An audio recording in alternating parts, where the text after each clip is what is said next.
Yeah, you can start now. Let me get shit out of my teeth, bro. What's up, everybody? Welcome to the Up3 podcast. These peanuts are fire. Welcome to the Up3 podcast. Anthony here, also known as Benny. We got Dragon here with us. Cadian is MIA at the moment. He will join us as soon as he's done his makeup and other necessities. And we have a guest in the building. Introduce yourself. Zach Greenberg. You want me to give a little bit about myself? Yeah, well, the next question was our version of it is, who the fuck are you and why should we give a shit? But I'm going to ask you politely, just give us a little rundown info about yourself. There he is. Yeah, so basically I'm originally from Winnipeg. Right now I'm in North Dakota going to law school at UND. Prior to this, I went to Minnesota Crookston and played football there 4 years. And then I had a short stint with Winnipeg Blue Bombers for a couple of weeks after that. I worked for a little bit and then decided to get out of Winnipeg as quickly as possible once COVID started. Fair. So I could be, as I like to say, free from prison. So yeah, alive, enjoy life. Yeah. Okay. How would you say? So you kind of had like both, saw both sides of the table of like Canadian football and American football. How would you explain both experiences, and how would you compare them? Like, is it harder another else? Because I know you did at different levels. Like you were younger, like coming up in Canada, and then when you moved to the States, it was kind of like your later years.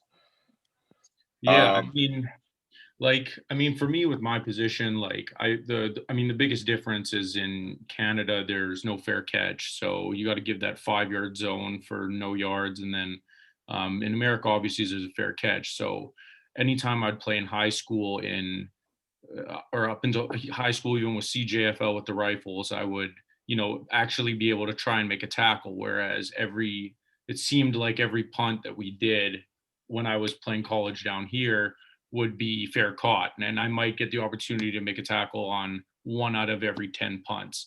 So to me, that's like the biggest difference. So I actually prefer the Canadian game because I feel like I'm more involved in that sense. Blocking scheme's kind of the same. And then I guess similarity, any locker room you're in, just the vibes are always the same. Like, one thing I really miss about playing football is definitely like the team atmosphere and the guys in the room. So. Okay.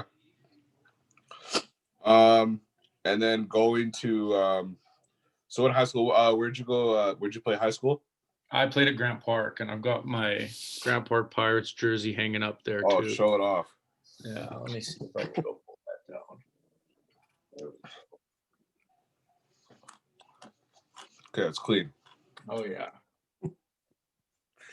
Gotta rep my Packers too. You're a Packers fan? You can tell. Look at his shirt. Huge, but we've been don't know how to win an NFC championship. So, Dragon, I was really liking this guy out of the gate, bro. I was really. And you said you played in Minnesota, right? Yeah, Minnesota Crookston. It was a Division II school. Now it's since been canceled because they're broke. Yeah, okay. They're like, hey, listen, man, we'd love to pay you, but we can't pay ourselves. Yeah, no, literally, yeah. So they just canceled the program altogether. So, okay. Guess they weren't getting any help from boosters. The issue was at that school, the alumni base is all like farmers and stuff, and the farmers really didn't give a shit about football, so they were just kind of like, well, you don't have TV, so all of our money donations gonna go to the horse barn and whatever other tractors or whatever, and just no money kind of came to us. That's fair. Yeah. Yeah, like I never like me, Dragon, and Katie, we had the experience of playing like in high school. At least we played like in a city, and like we would play other teams, and we would know like a lot of guys on other teams, and it was kind of like, I wouldn't say a lot of our school's funding went to our football team, Mm-hmm. and by that I mean none of our funding went to our football team. But like going like when we would take trips out to like Beaver Bay or just out of the city in general, like we see the real difference. Yeah. Like not just of like I noticed at least, or like I found at least, like when you go out of the city, there's more, like at least in Canada, there's more support for the football teams. Mm-hmm. Like in like the smaller towns, obviously. Obviously they don't have like the best fields, or like jerseys are obviously kind of like the ones they've had like for years. But they've always had more support, at least. If not funding, like they still have like schools like putting a lot of effort for like like the cheerleading team coming out. They have posters, everyone's wearing face paint. And then you come to the city and it's like, like a lot of teams are just kind of like, the only people are there who are like the parents of the players. Like nobody in the school has really paid much mind. Unless like AAA teams. Grant Park still doesn't have bleachers for the fans because they don't really need them, because people just pull up with their little fold-out chairs. Yeah. Yeah. At Maples, the north end there, we have a set of bleachers. I don't know why. They're like every game. I always just like sitting like in the middle, like during like the little coin toss, like the captain's in the middle, and the refs are explaining the rules, and I just like giving a look to the right. And I see just like one person in the corner of the bleachers, like in like black and silver, our team colors, and the rest of the bleachers are packed with like the other team's fans. Yeah. It was not a good feeling. Definitely different vibes down here. But I gotta ask you, Kai, what's with that jersey you got on? Oh, is that a WHSFL? Yes, it is. Thank you for noticing. It's a Senior Bowl jersey from 2017. My co-hosts wouldn't know about this because, well, they didn't make it. So I made it 2015. Well, here's the Senior Bowl. Yes, sir. Yeah. Wow. No disrespect to my co-hosts, of course. They did the best they could. But it wasn't good enough. Yep. And just like you putting on your jersey, I'm sure just the way that you got there is just what you're doing now, kissing ass.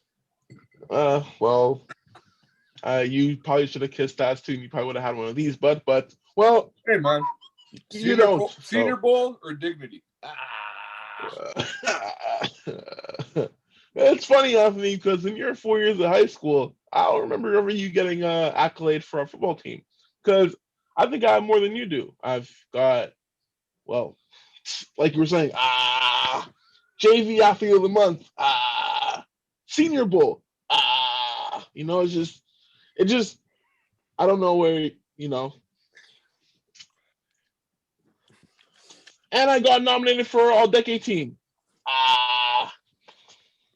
Where's it at though? Where's your nomination at? Pause. You can't just blow me. You gotta have a heated debate and blow someone a kiss.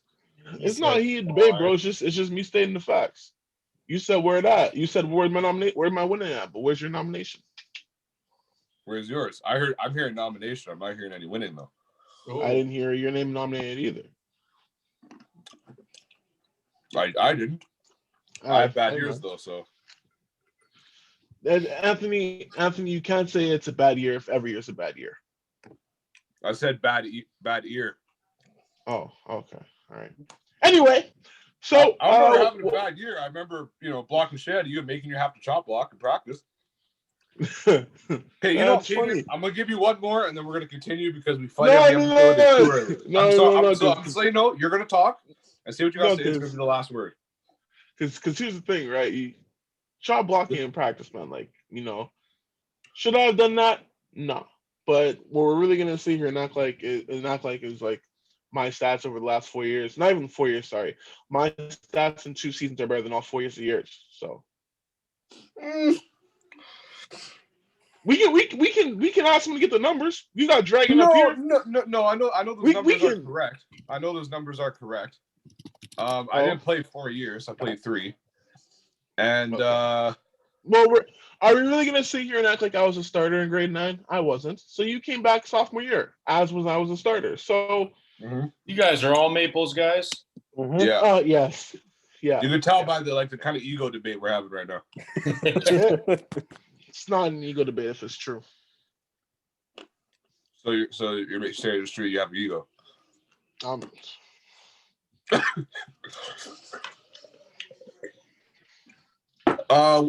Okay, Zach. So what division was Grand Park back when you were playing? Back AA. when we were playing, it was called AAA. So I know it changed after that. It was called Single A, or no, it was called, I don't know what even it changed to. Division 1, 2, 3, maybe. Division 1. Yeah, so Division 1 would have been the equivalent of AAA. Yeah. So yeah, we were in AAA. We made semifinals my senior year and got absolutely hosed by St. Paul's. Well, so did everyone else. That's yeah, a female. you know, it's when your school is a factory, you know, that recruits, you know, it kind of you're not going to beat them. Yeah. No. Yeah, same And Paul's. you're not gonna beat them on the field, Oh, Or you're not gonna wrong. beat them on the field or in the courtroom. That's a good one. Going with I might beat them in the courtroom, but there you go.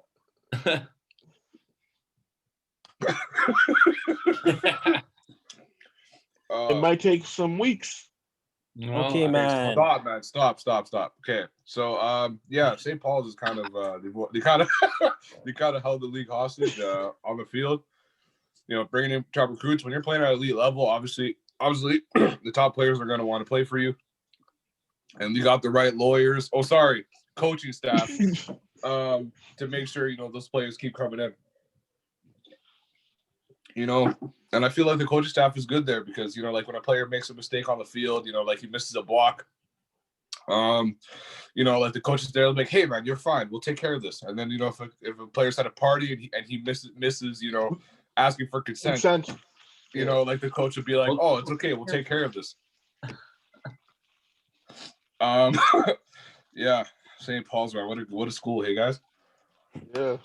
I wonder what they're teaching those kids. You know what they're not teaching them? Consent. Responsibility. hopefully they've learned their lesson. I think it's safe to say that we're probably not going to have a St. Paul's kid on this show, hey? Probably not. Yeah. Oh well. Well, it seems like you I got would started love without to. me. Do you really want to, though? I don't know. I think it would just be a lot of questions, and it would just be a lot of like, "Yo, pull up, bro. Pull up, bro. Pull up, bro." And like, I'm comfy where I am. Zach. So back to your high school or coming out of high school days, were you more of like you know, head in the books and then you know go to practice and do my work, or were you kind of a party animal? I'd say a combination of both. High school, I really didn't care about my grades. I felt like a lot of the work just kind of came easy to me. Then My once type of guy.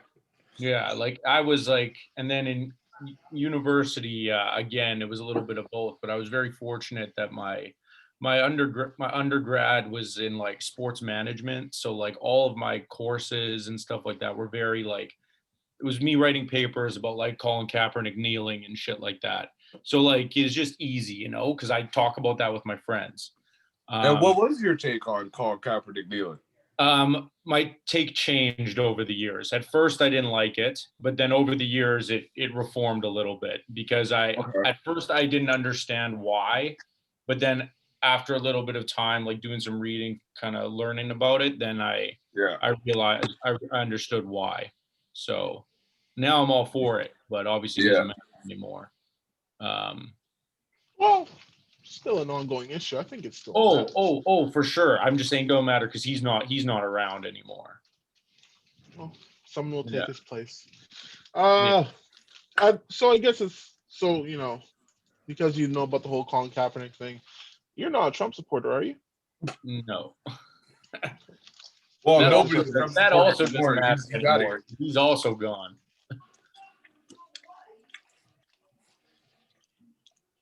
But yeah, no, yeah, but then once I got to university, like the work was, I found it to be very easy because it was all to do with sports and stuff like that. So I had, football took up a lot of my time, but we were not a very good football team. So we would not hesitate to go out on weekends and, do our thing. Yeah. But I won't go into it further than that because, No, understandable. You don't want to incriminate Yeah. yourself,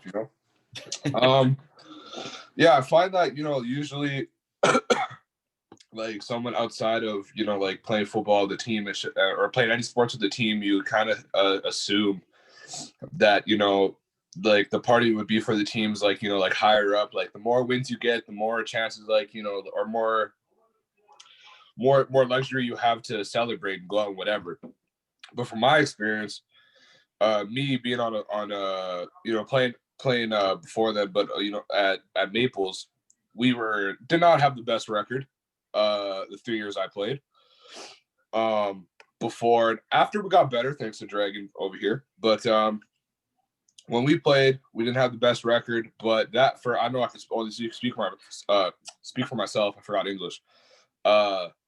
Even with us with the losing record and not having the best things on the field, it seemed like as soon as we got back in our cars and the game was done, we were in party mode, which kind of helped us to lose more games because like not that we weren't committed, but it was just kind of like okay, like we lost this game but we still have that party tonight and shit like that. So it seems like like the teams that kind of have like the losing records or not doing the best or just always the middle pack every year, they always have kind of like, because when a player comes in like his rookie year to a team that it doesn't have the best record,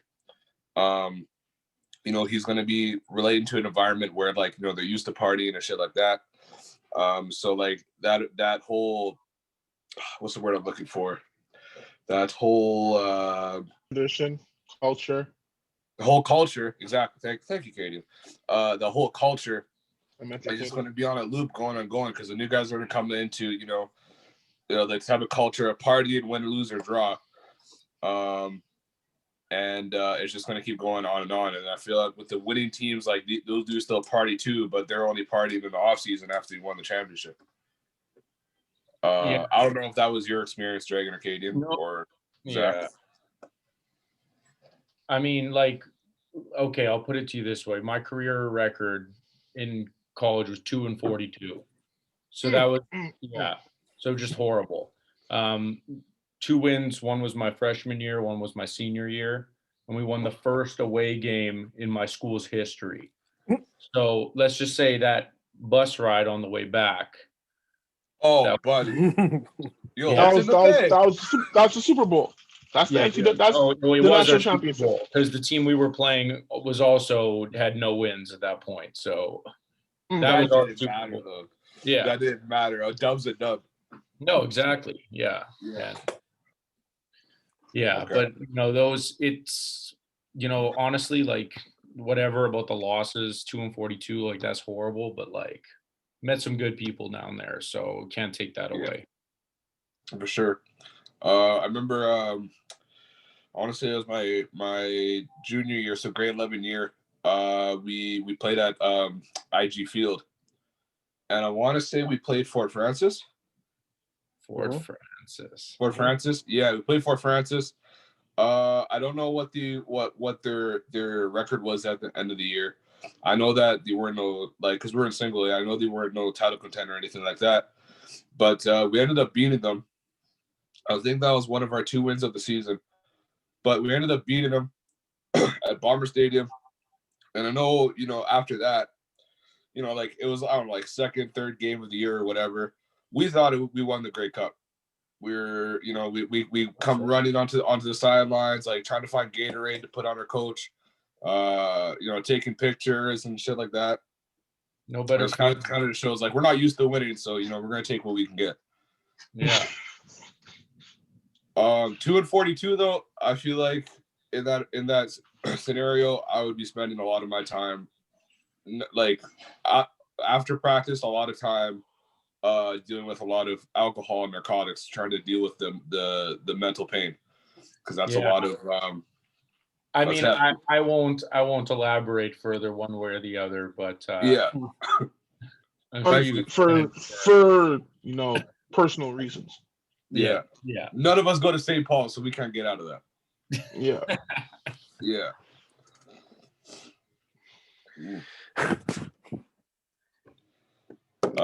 Any more questions before we move on to what's been going on in the gridiron?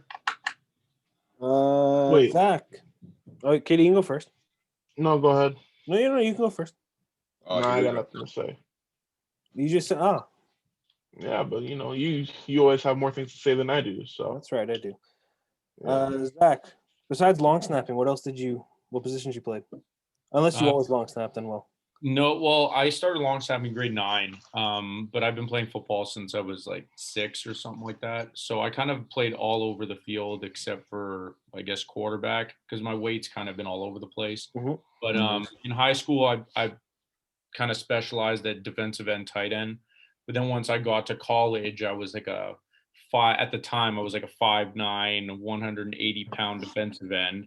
Going up in practice against 6'3", 300 guys and just getting absolutely destroyed. But I committed as a long snapper and DN. So then like me and my coach had a little conversation. We're just like, yeah, like I think we're just going to stick to snapping at this point. Yeah. And I was all for it because I was sick of getting, destroyed every day in practice. So yeah. So then I stuck with long snapping and I really found it, I found that I was quite good at it, and I guess here I am now. Mm-hmm. Dragon, I know you spent a lot of your days snapping. I did. I spent a lot of my time. How did it feel? That day you found out like, oh, you're able to do something else, or when Strat was like, hey, we're putting you at tight end. What type of joy was that like? I mean, playing 6 years of O-line and then still snapping in high school, so it's not like it changed. Yeah. It's good. Different.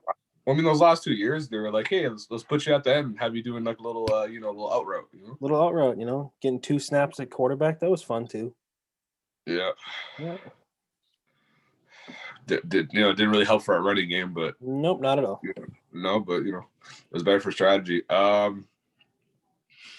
No, that's kind of funny. Like that old, coach coming up to you, hand on the shoulder, hey, bud, why don't we try long snapping real quick?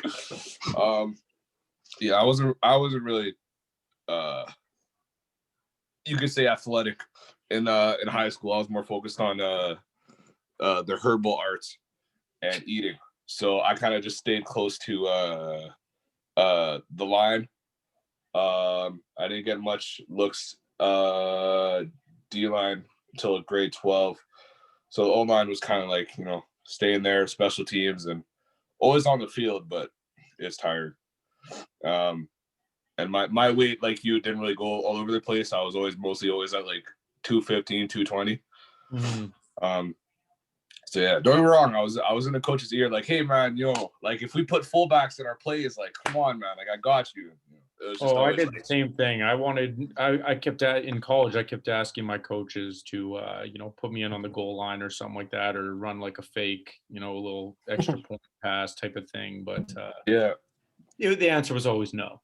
Yeah, and like I found it was tricky because like there's like half coaches will be like, do you want a player like willing to like put their chest out and like ask for things, or like not demand, but like say like I want this, whatever. Like, do you want half coaches will want players who will like have their voices out and say what they want and take initiative, and other coaches, which I feel like was more of experience when I played at Maples, was there was more of like shut up and play, and it was more of like like if we think it'll work, we'll tell you and then we'll do it. So it was more of like when I would reach out and say like, hey, I think I'll be played better at like like if they're playing me at defensive tackle, be like, hey, I feel like we can space out the field more, we can have someone better in that position, and I can go end. And it was always just nah, we're good. Yeah, it's kind of tricky, like, because a lot of coaches are obviously not every coach is the same. And it's always kind of like 50-50 on like how they kind of want you to react. Like they'll either have you like, hey, if you want something, say you want something, or speak up, be a leader. And others will be, just the old typical shut up and play.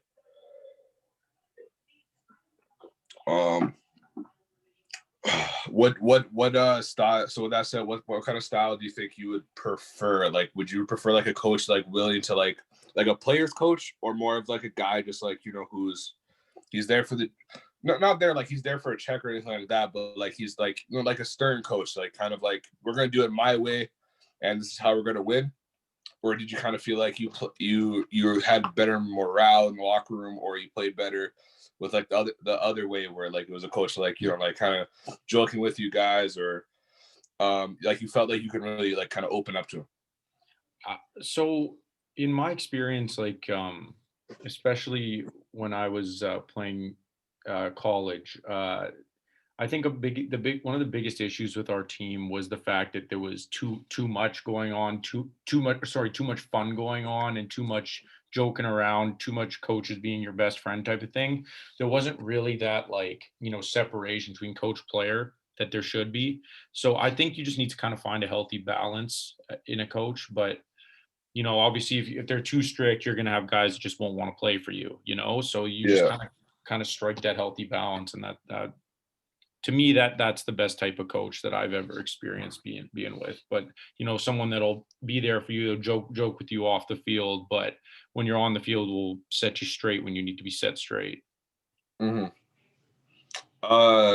So after that, Dragon, I know you out of or like I don't know about Zach, but I know out of us three, me and Kadian, you definitely have the most coaching experience. How would you say? And you've had success, from what I've heard and from what I've seen in the papers. What do you think? What would you say is your kind of game plan going into it, or kind of like what like how you saying like there has to be a balance? Like what would you say like your approach is? I mean, if I've known the player for a while, it starts to be that like buddy kind of thing. They still respect you, but like they'll still listen to you. But then like, those new players, you're just like hard on them, make sure everything's consistent. Yeah. Okay. I feel that like I didn't coach for that long, but I remember coaching with you. We were coaching 12, 13-year-olds, or is it 13, 14, 12, 13, right? 12, 13. Yeah. So we're coaching for nomads, and I know for my relationship with other coaches excluded. We're not going to touch on that. I've touched on that multiple times already. But with the players, obviously, dealing with like younger kids, obviously, there's going to have to be more type of scolding and more like upfront, being upfront with what you want, and just being more like like demanding, like do this because the younger kids, like they're not going to want to listen. They're there just to like hit each other and mess around. So I feel like that was more of like the approach that I came in with, and then This nigga he's coming back, and after a while it was kind of like like after like like players coming up to me and asking me about like advice, like about things on the field, and then like about their personal lives, like because like at the age 12, 13, you're like you want to learn about girls and puberty and shit like that.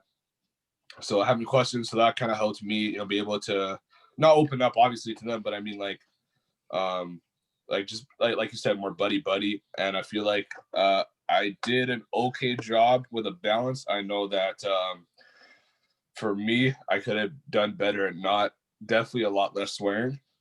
And I feel it's just more of like, as you're like, you have your alone time with your like that set position. Like if we're coaching like just receivers or just quarterbacks or just corners or DBs, like the more you show, you show them, you go through drills, and like when they get to a game and you feel like the things that you're teaching them is working, that's where the respect starts building. So when it comes to like whether like you think that you're too jokey or you're too much of an asshole, either way, I think if if they do believe that no matter what approach you're taking with them, as long as what you're telling them is working, and it seems like it makes sense, And when they add that to their game and then put it on the field, and it comes up, it helps to helps the wins and helps to their personal stats. And I feel like that's where really the respect builds, is when it doesn't matter if you're an asshole yelling in their face, or it doesn't matter if you're buddy making jokes, whatever. I feel like if you just can see that what you're talking about, and you have a genuine care for how they build themselves as a player, then I feel like that's where the respect builds, and that's where it's like like if you yell in my face, I'm going to take it because I respect you as a coach. So I feel like that's a big part of it. Yeah. Kaden, how would you say like what type of coach did you feel like you played the best with?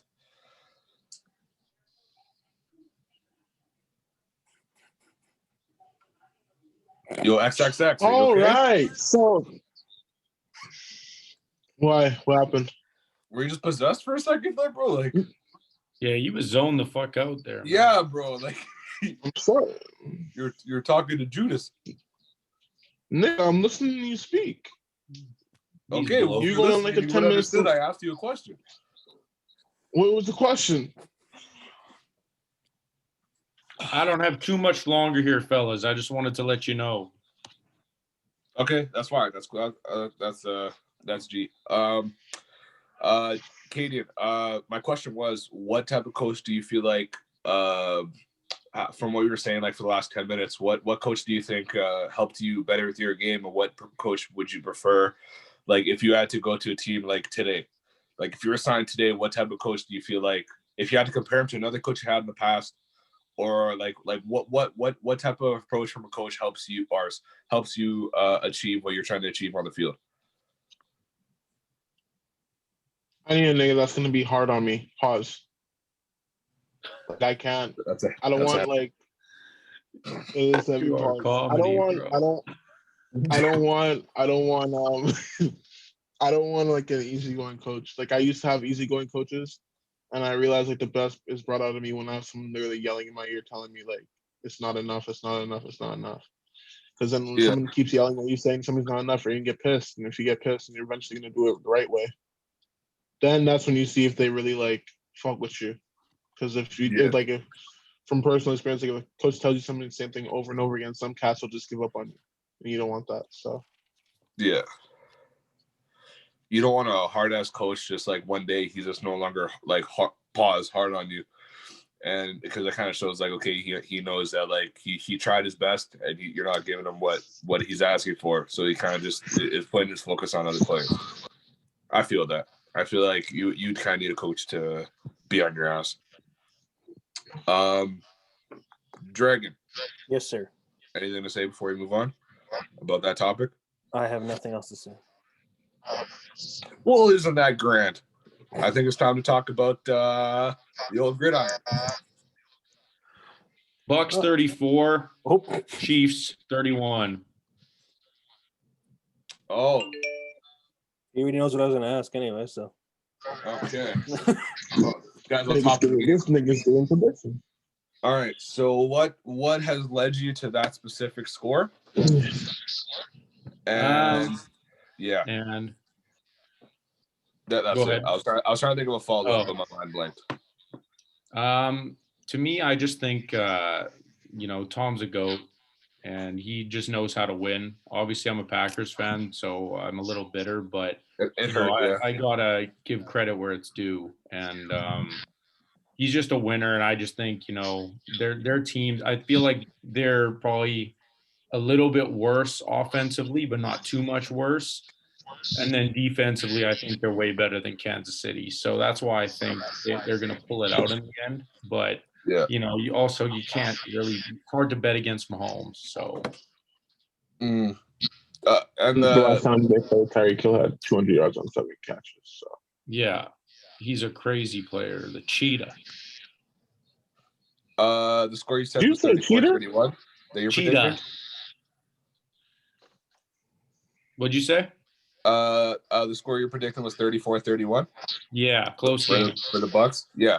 I feel like either way it goes, it definitely has to be a close game. I know the big narrative is like Mahomes and Brady. Obviously, Brady a lot more to show for it. But I feel like, the narrative is like, both guys who are able to come back what no matter what the score is. And like I said, obviously Brady has a lot more to show about him being the comeback king.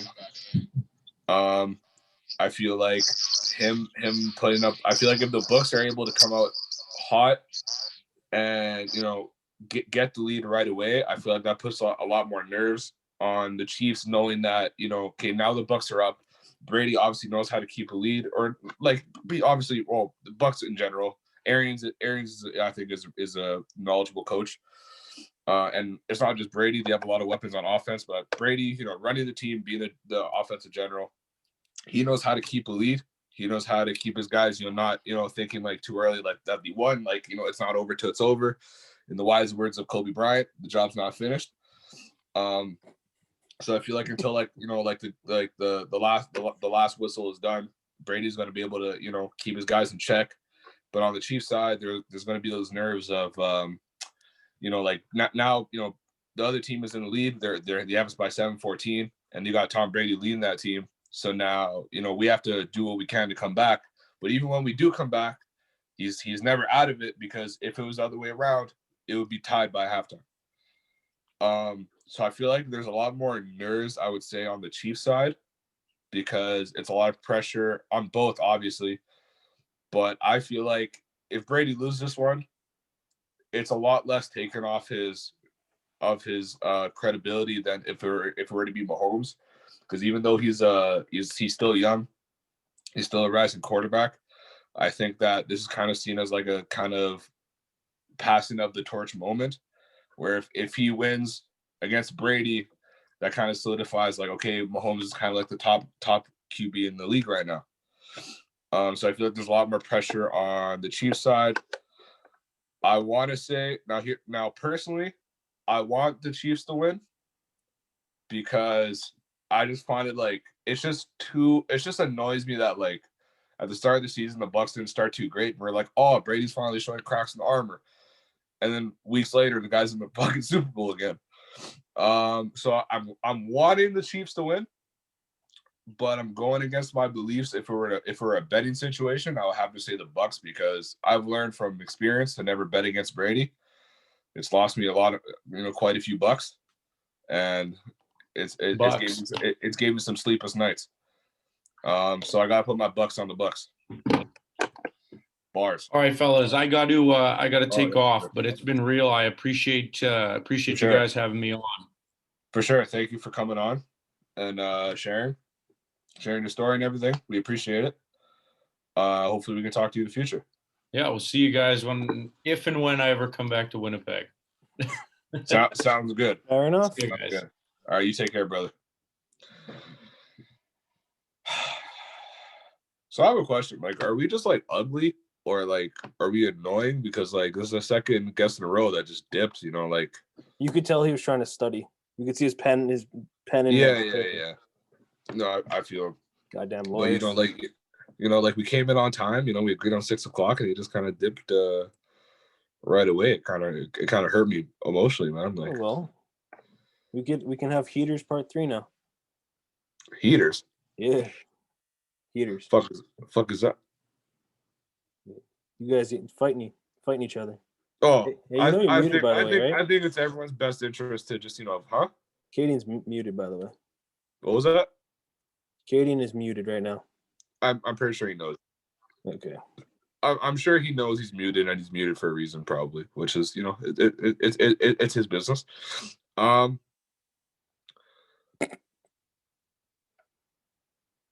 Okay. So I'm guessing your question was to okay. So I'm guessing your question was going to be our feelings about the Super Bowl. Yes, sir.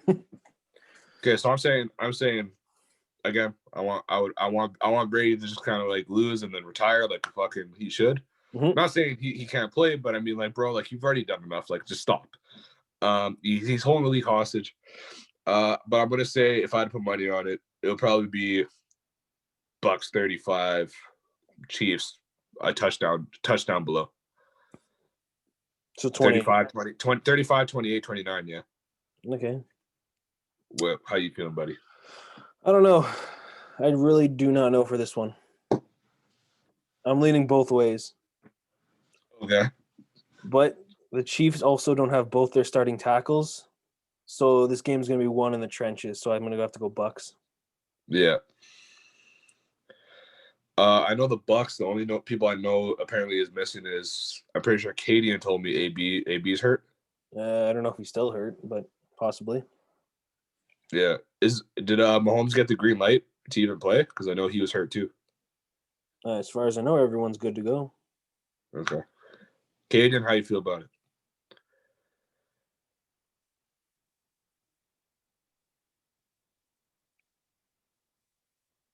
Cadian, how you feel about it? Well, even if some people were on the inactive roster, they would suit up for this game.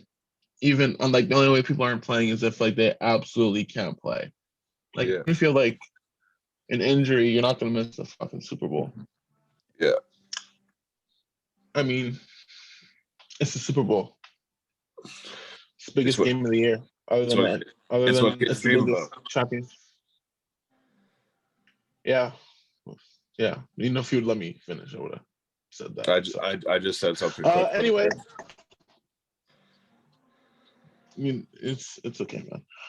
Anyway, yeah, I'm trying to stay out of this.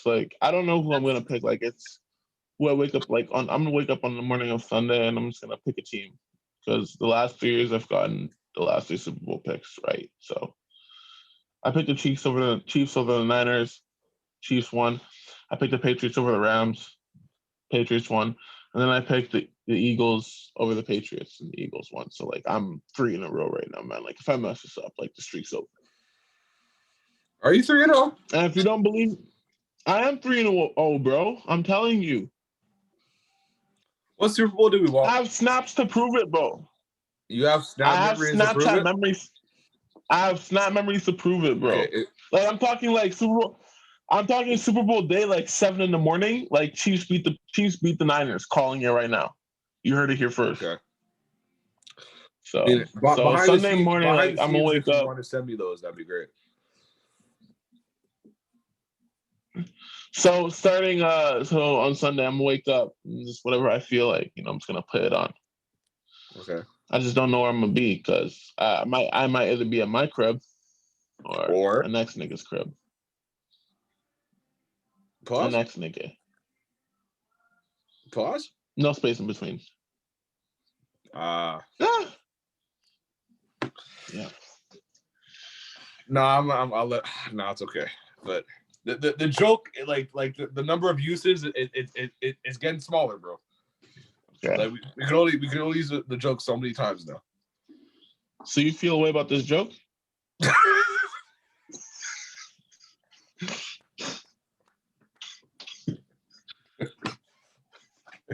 That was a dig. That was a good one. That was a dig. No, I'm saying you knocked it out of the park. Okay, that's true. Yeah. This game can go either way. It's pretty much it's 50-50. Dragon, what else is on the fucking agenda? Stafford for Goff.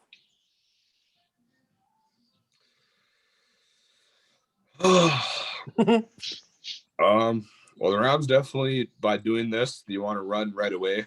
The upcoming season or next season, they definitely want this to be a heavy playoff push.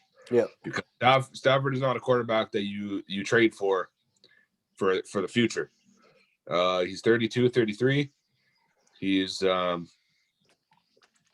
want to say not on the way out because he's still putting up numbers. He's still able to produce. But I feel like I kind of said this in our group chat when we talked about it, was that, they kind of have to, they should have a young or bring in a young quarterback or try to, well, they gave away some picks. I don't know how it's going to happen, but try to bring in a young quarterback or someone in their early years to try to learn under Stafford, if anything, because if they're not able to make that playoff push, at least they have something in the back burner. Yep. Because Stafford's kind of he either plays I don't think he's going to play bad. But, he's been hurt before, and even though he's a hard motherfucker, he can take his hits. He's going to be taking a lot of them. Mm-hmm. And if he gets hurt, then I don't know who they really have in the back. or they have Backstrom right now. I feel like this is probably right now is looking like a win for the Lions because Jared Goff didn't really produce, but now that he's at a smaller market in Detroit, and they're kind of on a rebuild, it gives him more time to just kind of work on his game and not have the pressure of playing in LA, because obviously playing in LA is a lot different than playing anywhere else. So I feel like the Lions for right now won this trade. They got some dudes in the backfield that can help them. They got DeAndre Swift. I forgot the other guy's fucking name, the other running back. But Cam Akers. Cam Akers plays for the Rams. You're talking about the Lions. Yeah. My bad, bro. Carry on, Johnson. It's all good, bro. Carry on, John. I thought you were making a joke about like carry on. Carry on Johnson, yeah. Bars. Yeah, carry on Johnson. So they have dudes to work with. But they're obviously definitely in a rebuild, I think. But I think the Lions have won the trade for right now. For all I know, Stafford can just fucking absolutely go off. But I feel like the Rams, even though Cooper Kupp and Robert Woods are solid receivers or close to elite, I feel like they need to just add something. They just need to add something more. Like I feel like they're just missing. They're just missing something. Mm-hmm. How do you guys feel? I mean, clearly the Lions won in that. The Lions probably will take a receiver with their first round pick. Won't be surprised if they take Heisman winner there. Fucking what's his name? Yeah. Yeah. Dude's a monster. Yeah. Because the Lions are looking at a top 5 pick, right? Well, they wouldn't. I don't know if they would take him early, but to get a receiver like that is kind of like a 1 in 3 year type of thing. Mm-hmm. Mm-hmm.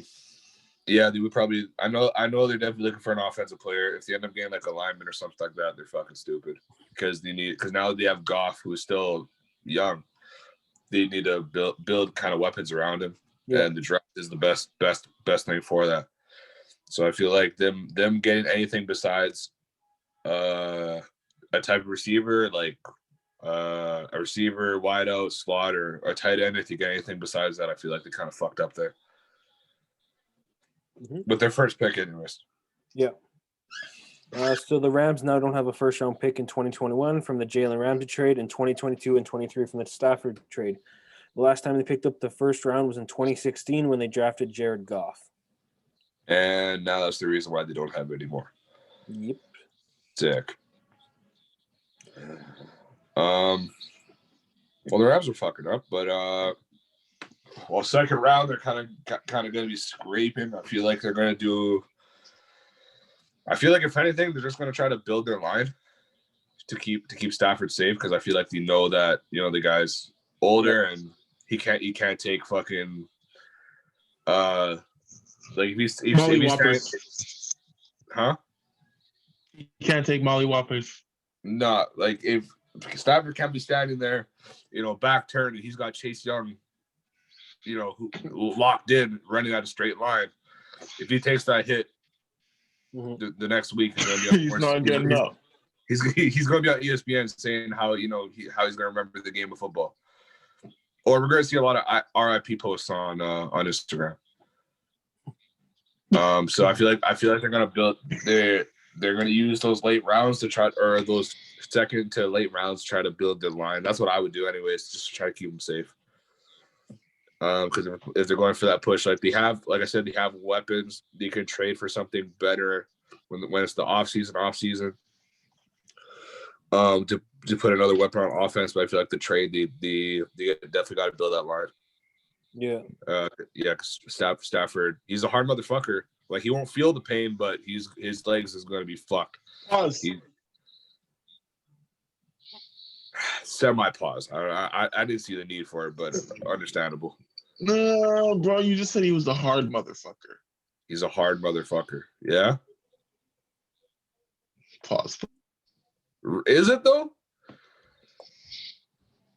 Yeah. Now, if I said, bro, like Stafford got hard, pause. Oh, But I no, said okay, you bro. hard Listen, motherfucker, man. Yes, bro, but here's the thing. Like, are you 100% sure a pause is not necessary there? Okay. Like, if you're Pause. 100% sure, like, Pause. If you say hard for the rest of this podcast, at any moment, just watch. Trust. But yeah. Okay. Pause. thank you, man. Yeah, you're welcome, Continue bro. with your speech. Oh no, my speech is done because I'm putting a pause on that speech. I'm sorry, man. It's been a long day, bro. But yeah. Get the bat, bro. No, swing, you know what? swing. You know what? I'm not getting No. Swing, bro. You just said I'm putting a pause on that speech, and no one laughed. It wasn't a joke. Swing, bro. Swing. Okay, can you throw it?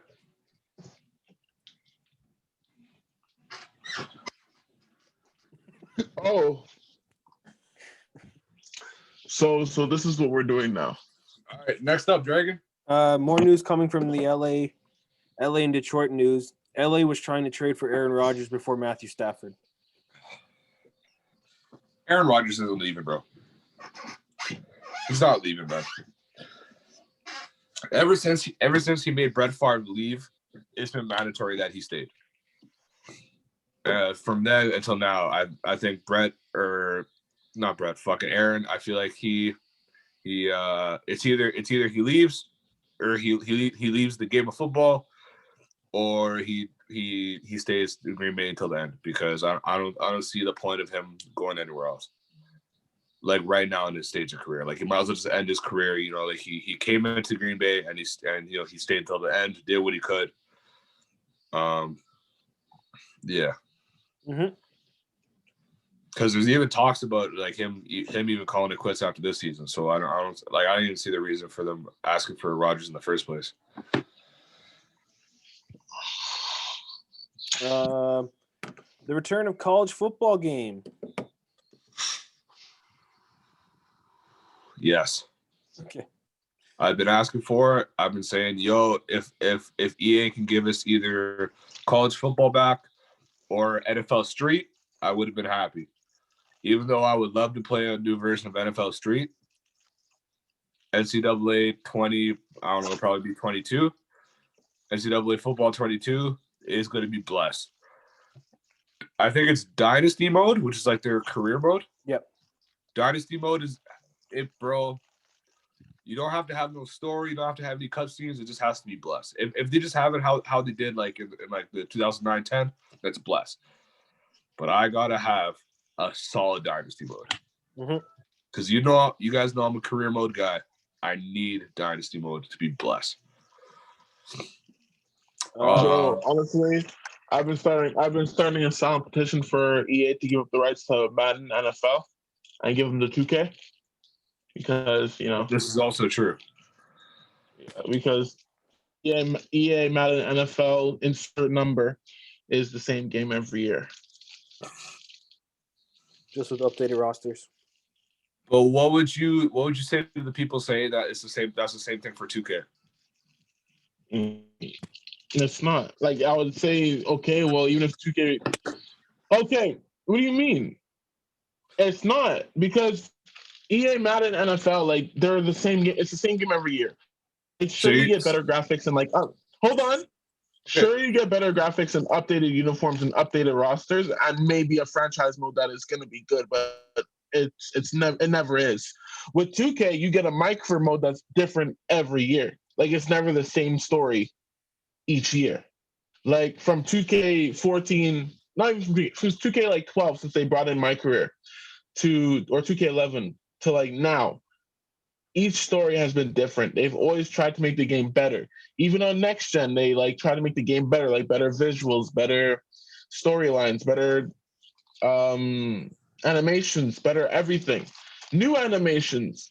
With EA, like, you flick the R stick up and you hit stick and again. That's been the same thing for like the last 10 years. So that's what I said. But even though, also understanding that, it would also be hard trying to add. They can change. They changed the storyline for FIFA. Why can't they do it for Madden?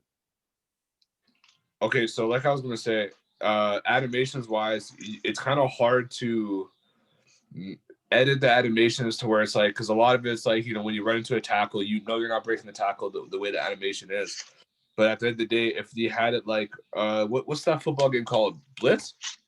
Yep. I think it's Blitz, where it's like it's pretty much ragdoll. Like there's no animations, like just ragdoll. But like with that, if you're playing Madden, like it's not really like they're trying to focus on real, being able to play it fun, being able to have fun while playing it, but also realism.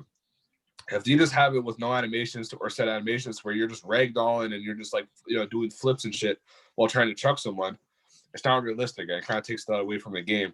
So it's kind of hard to build it to where change it to where to make it look realistic, but also like not have the animations fuck it up. And I feel like this is the best Madden can really do. And with 2K, it's like the career mode does change, has changed since 2K14. The career mode has been different every year. There has been some years where the career mode definitely missed. I think it was pretty shit, but it has been different every year. But besides career mode, I think it's safe to say I've played all three. 2K 18, 19, and 20 were the same game.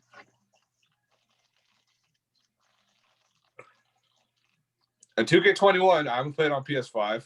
The graphics look great on PS5. PS4, it is also the same game. But I don't blame them because they put a lot more focus on obviously the next gen version than the last gen. So I'm not mad at them for that. But if we're gonna put it in, 2K 18, 19, 20, and 21 are the same game. So I feel like the first couple, like if 2K would take Madden on like a 3-year contract, then I feel like they would do better because it's obviously gonna be something different. And if they're able to just focus on doing what Madden did, but tweak every little thing that people have a problem with, and just those first 3 years, I feel like everyone will be like, this is a lot better. And after a while, it just become a 2K situation where it's just after then, it's just kind of like, okay, we're tired of it. We want EA Madden back.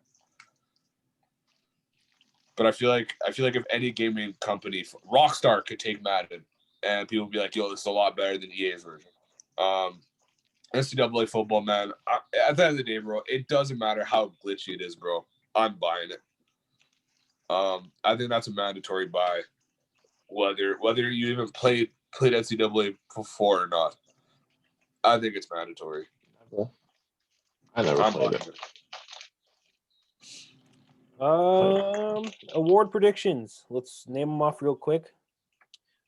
MVP. Aaron Rodgers. I'll second that. Yeah, it's fair. I was trying to think of someone else, but like I don't want to be a hater. I've already proven I don't like the Packers on this podcast, so I'm just gonna be honest here. Offensive player of the year. Offensive player of the year. Josh Allen. Derrick Henry. Those are two really good picks. I feel like, because the thing is, it's hard to give. Because if we're gonna give Aaron Rodgers MVP, right? I don't find it makes any sense to give offensive player of the year to another quarterback, because it's kind of like, as quarterback, what else can you do besides on the offensive side? So I would say, I feel like Derrick Henry's done enough to get offensive player of the year, just because defenses have had to prepare for him more than they've had to some of the lower end quarterbacks. So I think Derrick takes my vote on this one. And for the NFC Offensive Player of the Year, Devontae Adams. Well, let's go down the list. Let's do Defensive Player of the Year first. Yeah, Defensive Player of the Year. Denzel Ward. No. That's my pick. TJ Watt. Aaron Donald. Offensive Rookie of the Year. Oh, Justin Jefferson. Justin Jefferson, yeah. That's not a question. Mandatory. Defensive Rookie of the Year. Chase Young. Mandatory. The guy looks like a fucking monster, bro. Comeback Player of the Year. Alex Smith. Alex Smith. Alex, bro. And Coach of the Year. To the year? What's Kevin Stefanski. his name? Kevin Stefanski. Hugh Jackson. No, who'd you say? Kevin Stefanski. Oh, yeah. Bro, if you can turn the Browns into a playoff team and beat the Steelers in the first round, okay. even though actually I don't know, bro. It's either Kevin Stefanski or Sean McDermott. That's hard for me. I'll go Stefanski though. But McDermott, like, he's runner up. I wouldn't give him number one, but I think Mike Tomlin deserves his respect there. He should be at least a top 5 nominee. I don't think anybody expected the Steelers to go have the record that they did or be on that undefeated run for so long. I'm also saying that because the spirit of Teddy is also in my ear telling me to say that. So.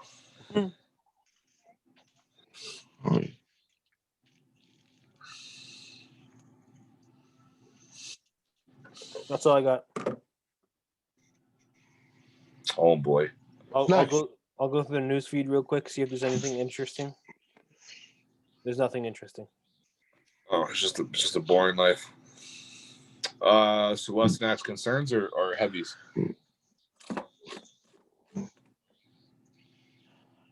Heavies.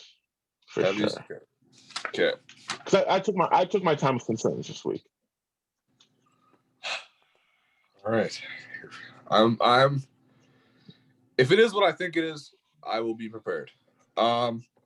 So hi guys. Let me just hold on. I have to get ready. Hold on. All right. Man's getting the fanny pack.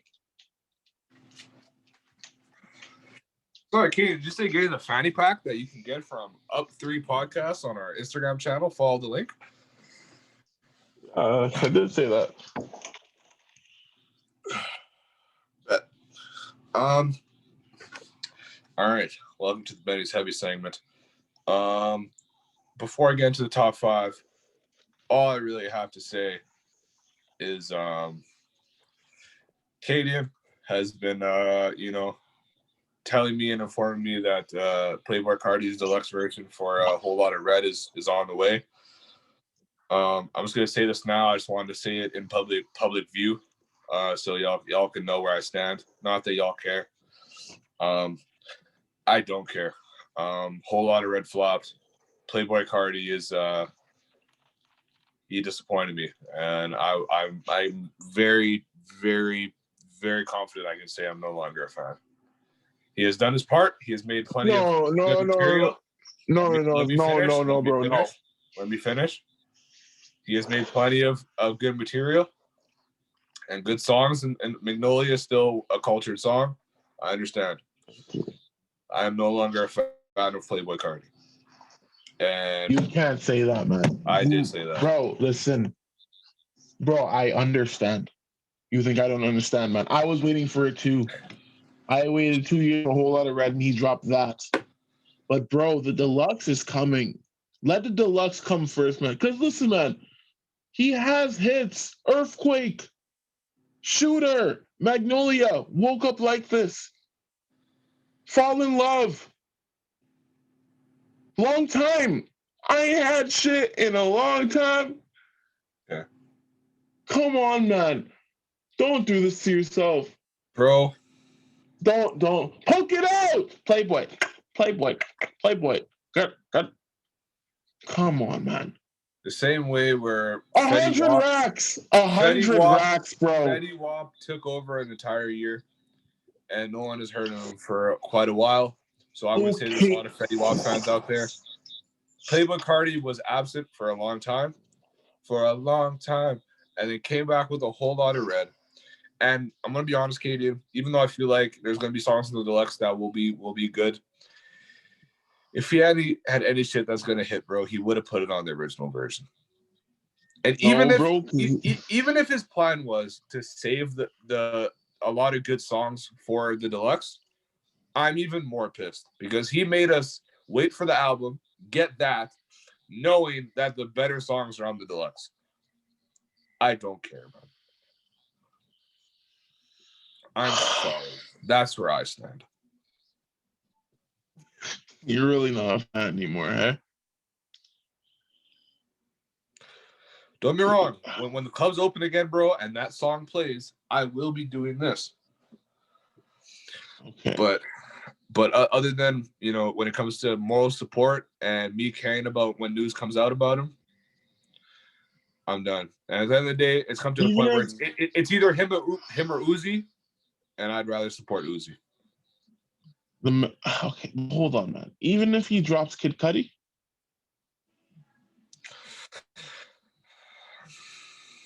But a lot of those songs you named are features, man. I know, bro, but I need something coming out of his account. Bro, you don't think it's coming out of his account? And the artists you heard on the tracks originally, he bodied them. So he's probably got them songs to himself, fam. He performed Kid Cudi live at Rolling Loud, man. It's gonna be on the deluxe, bro. And you're telling me if Kid Cudi isn't on the deluxe, where you get to listen to it legally for as much as you want and not listen to those stupid ass leaks or like those fake leaks, you're telling me you're not gonna be happy? Or Molly? I will be happy. You're telling me that's not gonna turn you into a fan again, bro. Because no. That's JD, fair. That's more than fair. How is that fair? When an album is coming out, besides the songs that they released, like when Drake released More Life, I wasn't excited for the album because I knew all the songs on the fucking album already. I was excited because, Drake's a good artist. I like Drake. I'm sure he's gonna drop heat. You don't get excited for an album because anybody knows what the songs are. You don't. So to say that, I'm gonna be happy because of Kid Cudi. I've heard Kid Cudi. I know the song. I've heard it. I've seen it. In the Nets bench videos. I know it, man. Doing a little thing. I know, bro. I know the track. It's fire. Okay. But just because I'm excited for that song to be able to actually play it on Apple Music doesn't mean I'm excited for the entire album. I'm glad to have that song. But that is the only song that I will be going on Playboy Cardi, Whole Lot of Red Deluxe, download. I'm not listening to anything else. All right, man. All right. Now, on to the top 5. Yeah. Besides the number 5 song, I've tried to keep it more recent. Drops this year. Songs that people may have not put a lot of attention to. Probably besides one of them.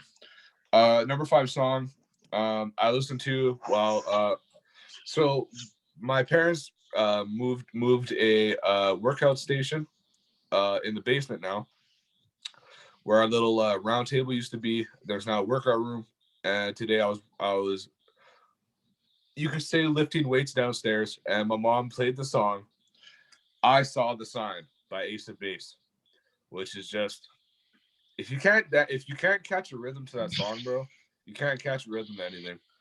And I feel like we all grew up, like 10, 11 years old, hearing our mom's vacuum upstairs, listening to I Saw the Sign. So I feel like it's a very cultural song. I just wanted to put that on the top 5. I don't know what that is. Okay. Our number 4. This is where we try to get to more recent music. Song was released.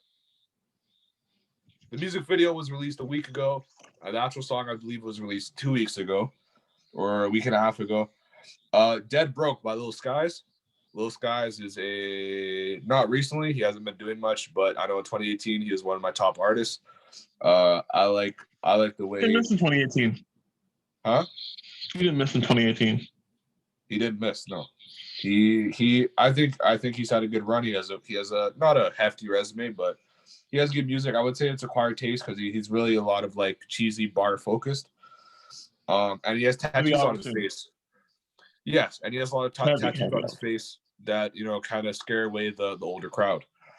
My number 3 song of the week is "Wrong or Right" by Blast, which is not spelled Blast, but like Katie has said in the past, Blast is he's next up. Go for it. Well, Anthony, brother, if you would You got me with the blast comments. You got me with wrong or right, bro. Just I have one question. Is it the original version or the one with his partner tape, his tape and partner being over doubt? Which one is it, Anthony? Because there are two versions, if you guys didn't know. I didn't know. I like the original. Okay, well I'll tell you this. I'll tell you this right now, man. The remix is better. Okay. It's not a who's the remix with? The guy that did the 6 tape with them. Okay. Did you listen to the 6 tape?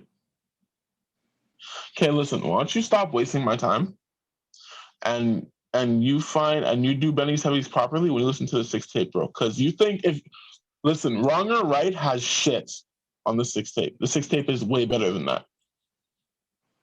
Okay. No, listen. You don't waste my time. One more thing. And be ready to have these arguments because you just called Blast by the song Wrong or Right, and you said Wrong or Right has a bunch of hits. His name isn't Wrong or Right. It's called No Love Lost. Fucked up. It's called No Love Lost. So don't waste my time when you're not ready. Whoa. First of all, nigga, I'm the one that put you on in the first place, no?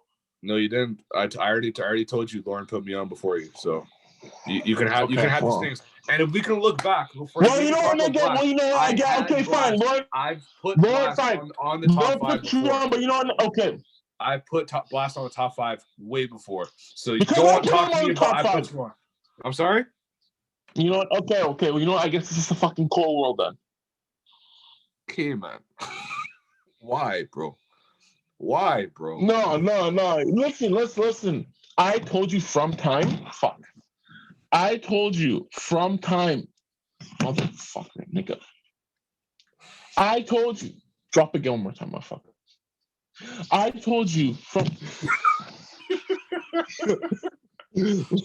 I hate you. Shit, man. I'm trying to get my phone to okay. Like I said, I told you from time, no Janae Aiko, no Drizzy, to listen. I'm gonna need a ticket for that later. I told you from time to listen to 6 tape EP by Blast and Bino Rideau. I'm getting a ticket. What's your last name, sir? Smith. Yeah, Smith. Thank you. Your turn. I told you from time to listen to the 6 tape EP by Blast and Bino Rideau, bro. Like, I'm telling you, like, Wrong or Right, like, it's a nice song on the album, No Love Lost, by the way. But the 6 tape EP is, like, better than the No Love Lost album, in my opinion, because, like, I just like the mix. Okay, who do you think is, like, the greatest rap duo of all time? Like, collab tapes, like, no matter what, it was a hit. Drake and Future, right? Well, the best collab duo. Yes. Oh, fuck, that's tough. No, fuck. I just want to say, like collab tape, bro. Like, I'm not gonna say who's number one, but I'll give you in recent years, anyways. Like last 10, 15, I'll give you a top 3. Drake and Weezy. Collab tape, bro. I'm talking collab, like collab tape, like album. Yes. Drake and Future. Okay, Future. Okay, Drake and Future. Uzi, Future.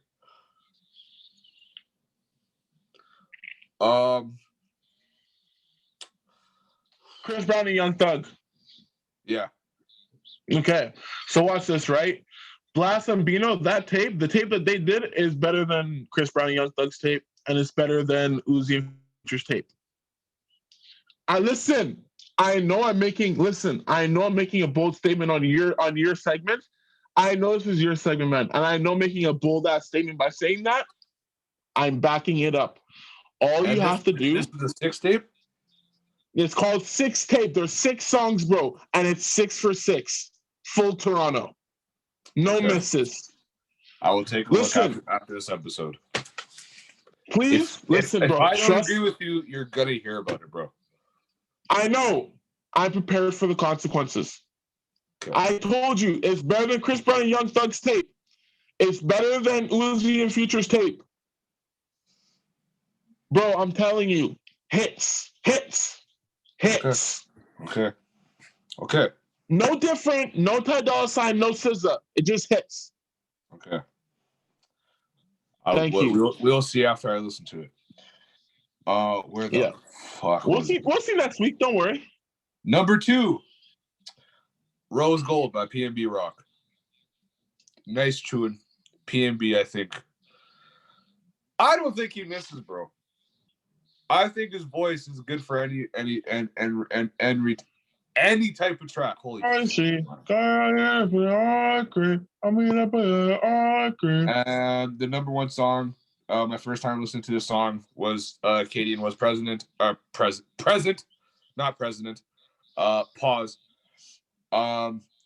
This song is a R&B sex track. Pause. This is something that I found on a scroll of YouTube, so I don't want any questions. The song is mainly by Lil Duval, who is known as a one-hit wonder. I'm pretty sure I've had this song on the top 5 before, but I feel like this song would help any dude who is having problems in the bedroom get his game up. The number 1 song is Nasty by Lil Duval, Jacquees, and an artist that I didn't know before this, Tank.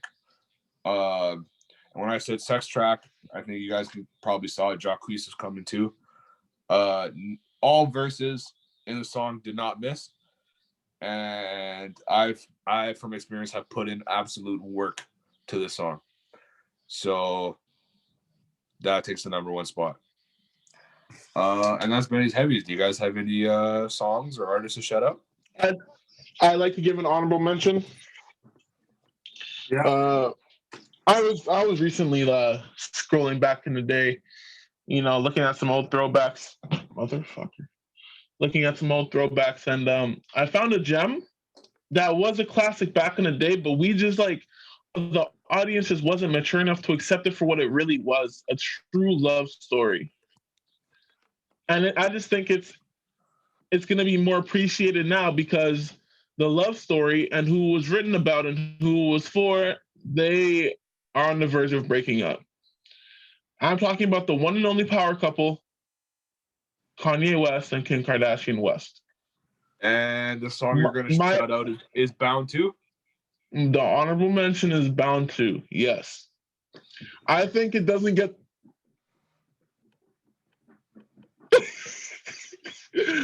I love that video, I don't think Bound To gets enough recognition for what it is, which is just a man pouring his heart out saying, yes, one good girl is worth 1,000 bitches. So many quotable lines on that song, and it's just sad because Kanye West and Kim Kardashian are going to be getting divorced, and that song was made 7 years ago. They're going through a rough patch. Sure, but okay, fine. But I thought they're getting divorced, and maybe I hope they don't, because I listened to Bound To, man, and this made me think about my shorty, babe. If you're watching this, I'm just not the video. I did not watch the video because, I'm in a relationship. I did listen to the audio though. 100%. Don't do that. You're gonna get me in trouble. You're getting yourself. Anyway, Bound To is my song of the week. Very Bound solid. To by Kanye West. If you didn't figure this out by now, you're just an idiot. Bound To by Kanye West. Dragon, and he's a solid pick, Kaden. That's a good one. Thank you. Dragon. Thank you. Even though you're muted. I was eating. Sorry. Okay. Last Resort Reloaded by Papa Roach and Jarris Johnson. Isn't that Cut My Life? Yeah. Yeah, it was remixed. Yeah, that's a very Caucasian song. Katie has no idea what you're talking about. That's a good tune when you're headbanging. Mm-hmm. Okay.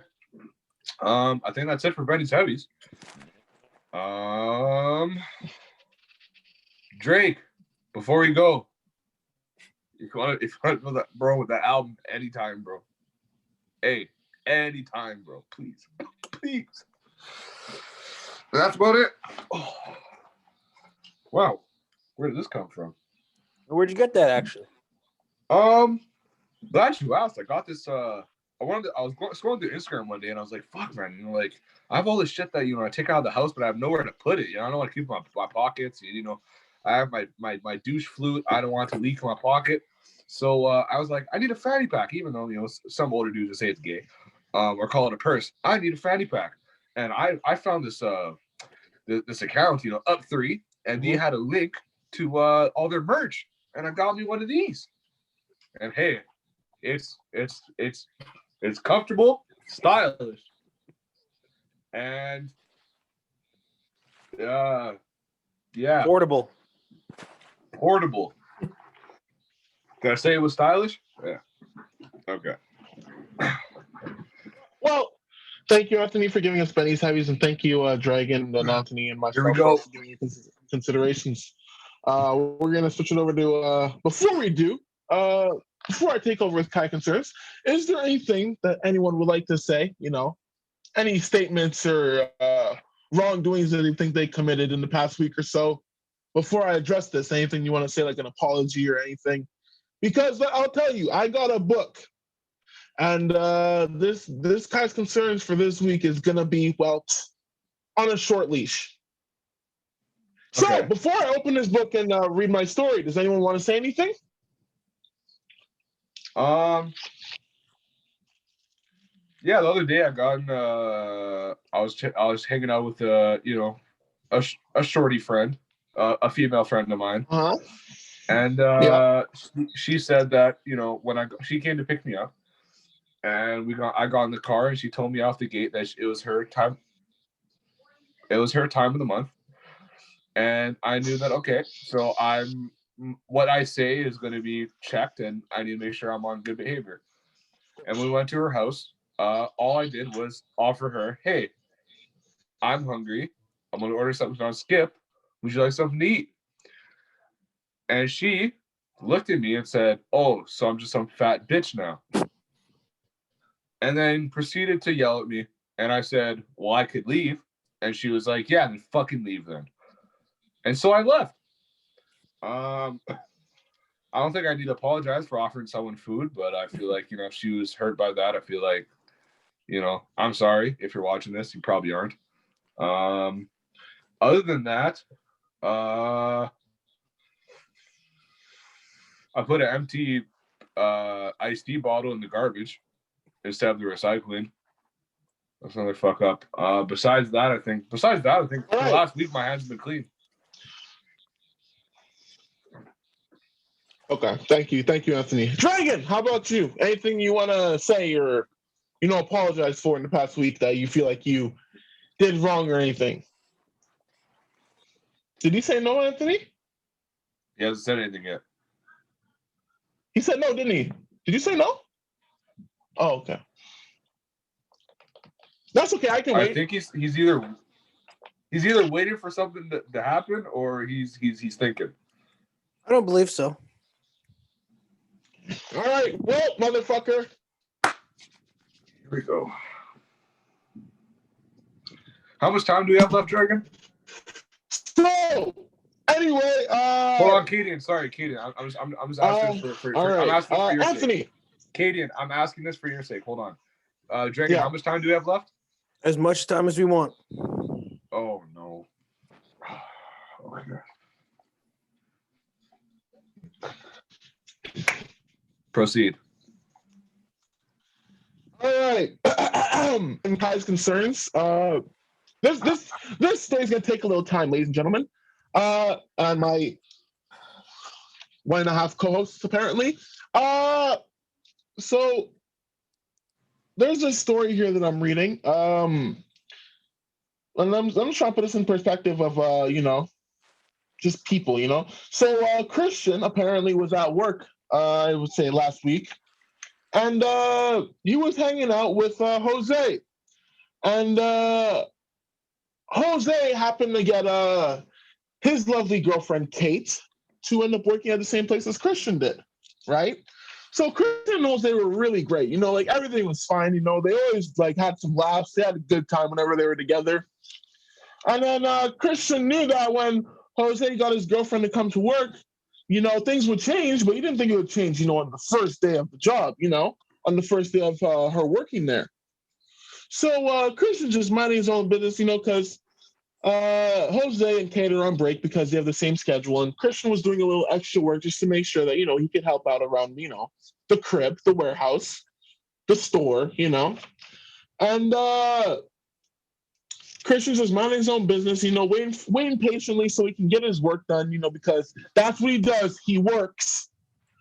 He was minding his own business. The next thing you know, Jose looks at him in front of his girlfriend and is like, "Hey, you're taking a little sweet time. Why don't you, I don't know, hurry it up?" So I'll tell you how I think Christian didn't really like that. So Christian was like, "Well, excuse me, Jose. I don't know who you're talking to because just because your girlfriend is here and she not works here, Kate, and again, this is my time. Just because your girlfriend's here, Kate, doesn't mean you get to boss me around, me, which is Christian, by the way, boss me around because you're trying to make yourself look like you're bigger than myself and trying to impress your girlfriend here, you know, on the first date, trying to make, you know, everything look cool." And he said that, you know, he said that very respectful. Christian could have cussed him the hell out, but he didn't. You know why? Because he's a nice person. So then Christian did what he was doing. He went to go finish his little task. Then he came back to talk to Jose because, well, let's just face it. He thought that Jose wasn't really paying attention and brushing him off because, well, Kate was there, right? So then he talks to Jose one-on-one, man-to-man, Kobe and Jordan, and he says, "Hey, man, I know I was a little hard on you, but I hope you can understand where I'm coming from with this. I just don't like being bossed around in front of your girlfriend to make yourself look like you're bigger than me. I mean, you're not my supervisor, Jose. Okay, you're not." So then Christian looks at Jose and he says, "Are we good? Do you understand where I'm coming from?" And what does Jose do? He doesn't even answer him. And then when he does answer him, he says, "Well, at least I'm not the one on a short leash." Huh. And can you imagine how Christian felt? Christian was pissed the fuck You're breezing off. through those pages, man. Oh, buddy, you know what? I'm a fast reader. So Christian was pissed the fuck. It says it right here. It says it right there. Pissed the fuck off. So he didn't take kindly to it, you know, because he thought that Jose and him had been friends for, I don't know, let's just say almost 10 years. And this is how Jose's gonna treat him in front of his girlfriend Kate. And the sad part is Jose didn't think that there was anything wrong with it. Unbelievable. This Jose guy sounds like a real piece of shit. You know, that's just me speaking though, you know, because this is an outside story. Real shady guy, real stooge. So anyway, while Christian is upset, he's kindly reminded, you know what, man? It's okay because these things happen. And you know what? Maybe Jose's not mature enough to admit when he's wrong. I know some people like that too. Anyway, so he finishes his day, you know, minds his own business, and then slowly realizes that some people will just change when their girlfriends are around them in public. They won't act the same. They won't keep the same energy. Tiana Taylor. So a week goes by, and Christian goes talking to his friend Jose. And, you know, we were doing this podcast, and I just thought, like, you know, I was talking to Christian. You know, he wanted to know where he and Jose stand, you know, because Go ahead, Anthony. No, I was going to say, because Christian, obviously, I would assume is a friend of yours, and he was venting to you. Yeah. So Kate works there, and he has no problem with Kate. You know, I think he thinks she's pretty normal person. What he has a problem with is Jose acting like he's Christian's supervisor in front of Kate. So he didn't take you're just an Jose team. Man, just say sorry, just like you're cutting out hard. You're cutting out hard. Hey, I shouldn't have Hold done on, that. give your phone a break, bro. You're cutting out. It the way You're me. cutting out. You're cutting out. Just hold on. What? Okay, what was that thing you heard? I don't even. You said I have no problem with Kate. I think, and then you started fucking. Okay. Yeah. So I have no problem with Kate. I think she's a very nice person. Right. Christian has no problem with Kate. You almost slept there, bro. Sorry. What Christian did what he told me, what he did have a problem with was Jose acting like, he was just bigger and better than him all of a sudden when Kate started working there, sorry. And, so hard to tell a story in first, second, and third person. But anyway, so yeah, that's what the problem was for Christian, and he was talking to me, man, he was really heated. He thought because him and his friend had been, him and Jose had been like buddies for like a minute, like a while, like 9 years. Like that doesn't come easily, But it was 10. You know what, man? I think Jose lost the year. I think he lost the year because he waited. He hasn't like Oh. Sorry, say that again. Apologize there. Okay, you my bad, bro. Again. Can you rewind 15 seconds? Weeks. So you're cutting out again. Yeah, Christian was disappointed in Jose. Jose because then he lined up and said, "Hey, I'm cutting out again." Yeah. Okay. Can you go back? Like 20 seconds? Hold on.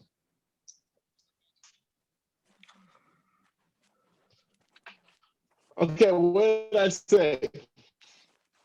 20. Well, you'll just go back like 20 seconds into the book. Like you have it. Hold on, bro. I'm about to fix all of this. I know why I'm cutting out my Bluetooth speakers like all out of whack. Like 30 seconds. Well, bro, here's the thing. I can't go back 20 seconds because I know what I was saying 20 seconds ago. But it's in the book, though. Yeah. Oh, you're right. Yeah. So Christian has no problem with what's her name? With Kate being there. Like he said, she's a great person, great girl. He never had a problem with her. But he just thought it was funny because Jose's old buddies from high school, they used to talk shit about what, man? What now? You're cutting out, bro. Am I cutting out? You have a good thing of like you're on, man. Good, okay. You start cutting out. Okay, so anyway, like I was saying, so Christian has no problem with Kate. He thought he had no problem with Jose too, which is kind of ironic because it says here back in high school that Jose's buddies used to talk shit about Kate, and Christian never did that because he was a nice person. But I just think it's funny that Jose makes Christian look out to be an asshole, be like an asshole. So that's just me though. I don't know how you guys feel about it. Anyway, all Christian was looking for after this whole incident happened was a text to like Christian, like, hey, my bad, bro. I shouldn't have done that. I know where you're coming from and why you're frustrated, and maybe I should have listened to your concerns and understood where you were coming from.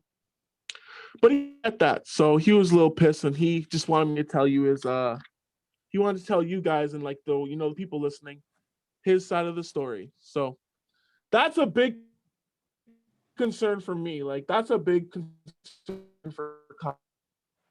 We can't have beef. You're cutting out again. We want people to be happy here. Like I know it sounds like Christian and Jose might be on the risk of risking their friendship. Because all Christian wants is an apology, man. Or even like a my bad, bro. And you know what? If he doesn't get it, then I guess he'll just keep telling me more stories and it'll be harder and harder and harder for Jose to move on. Yes. but it'll be harder for Jose to move on. Pause. Because as we know, Christian can be very, very petty. That's the end of the story for today, guys. That's Kai's concerns. And get back to us next week to see what Christian does or what Jose does. Who wrote that book? Who wrote that book? E.L. James. There's a lot of so's in that book. Hey, Like he was making up it on the spot. Man? I have a question, Katie. Like, were you planning on like moving on from this story, or like did you kind of like want our thoughts or like expand on it?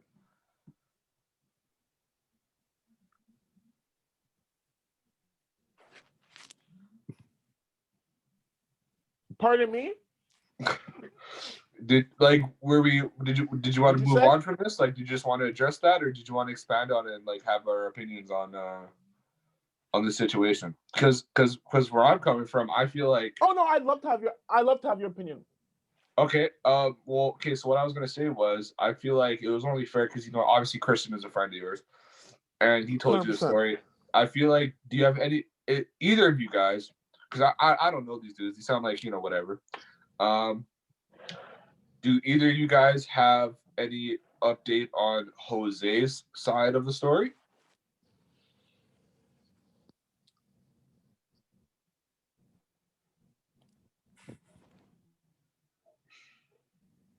Well, I don't know who Jose is.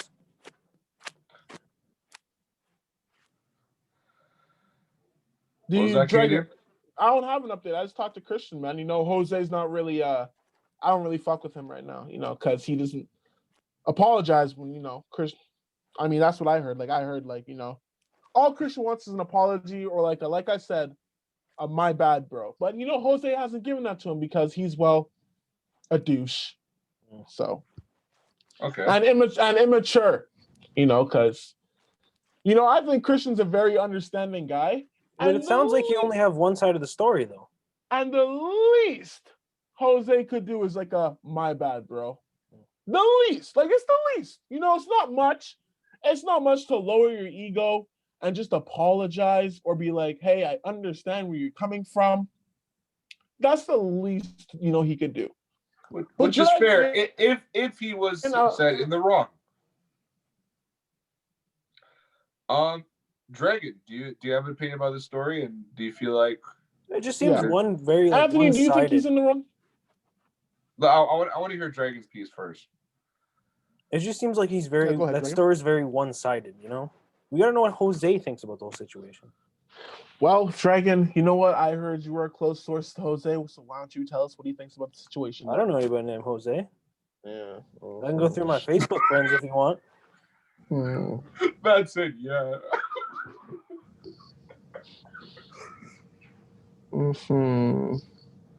Okay. I was reading this article today, by the way. Maybe it'll relate to someone. Oh, this ought to be good. I gotta find it. Yeah, you find it, nigga. Don't worry. It was an education article by Duke. It's called "Be a Man." Oh. Yeah, why some men respond aggressively to threats to their manhood.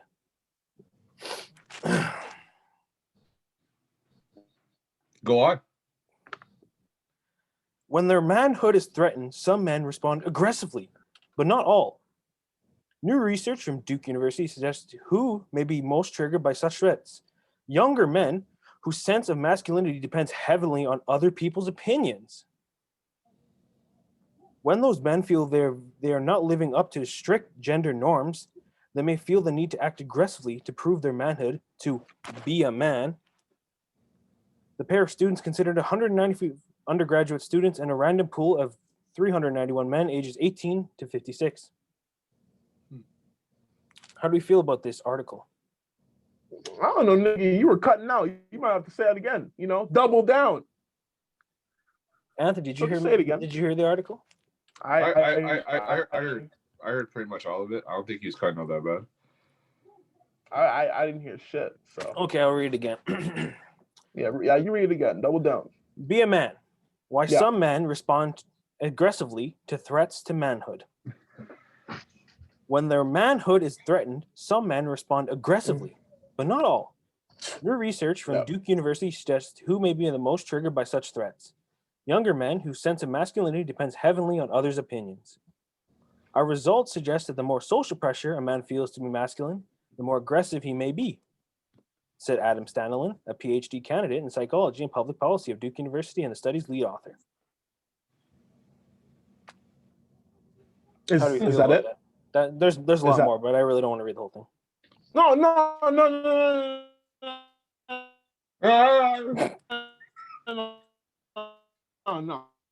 Because here's the thing, right? You're cutting out again, bro. Hard. Pause.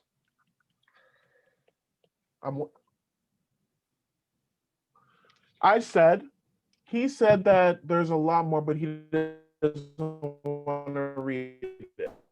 You're cutting out, bro. Like you got to fix it. Well, I read a whole book, or at least like a couple pages. I think the least you could do is, manlyhood and aggressiveness. I think that's the least you could do, Jesus. I said I read a couple pages from a book. The least he could do is continue to educate us young adults, young men here, on the goodness of young men between the ages of 18 to 56 on the reasons why we need to be aggressive to respond to our masculinity being threatened.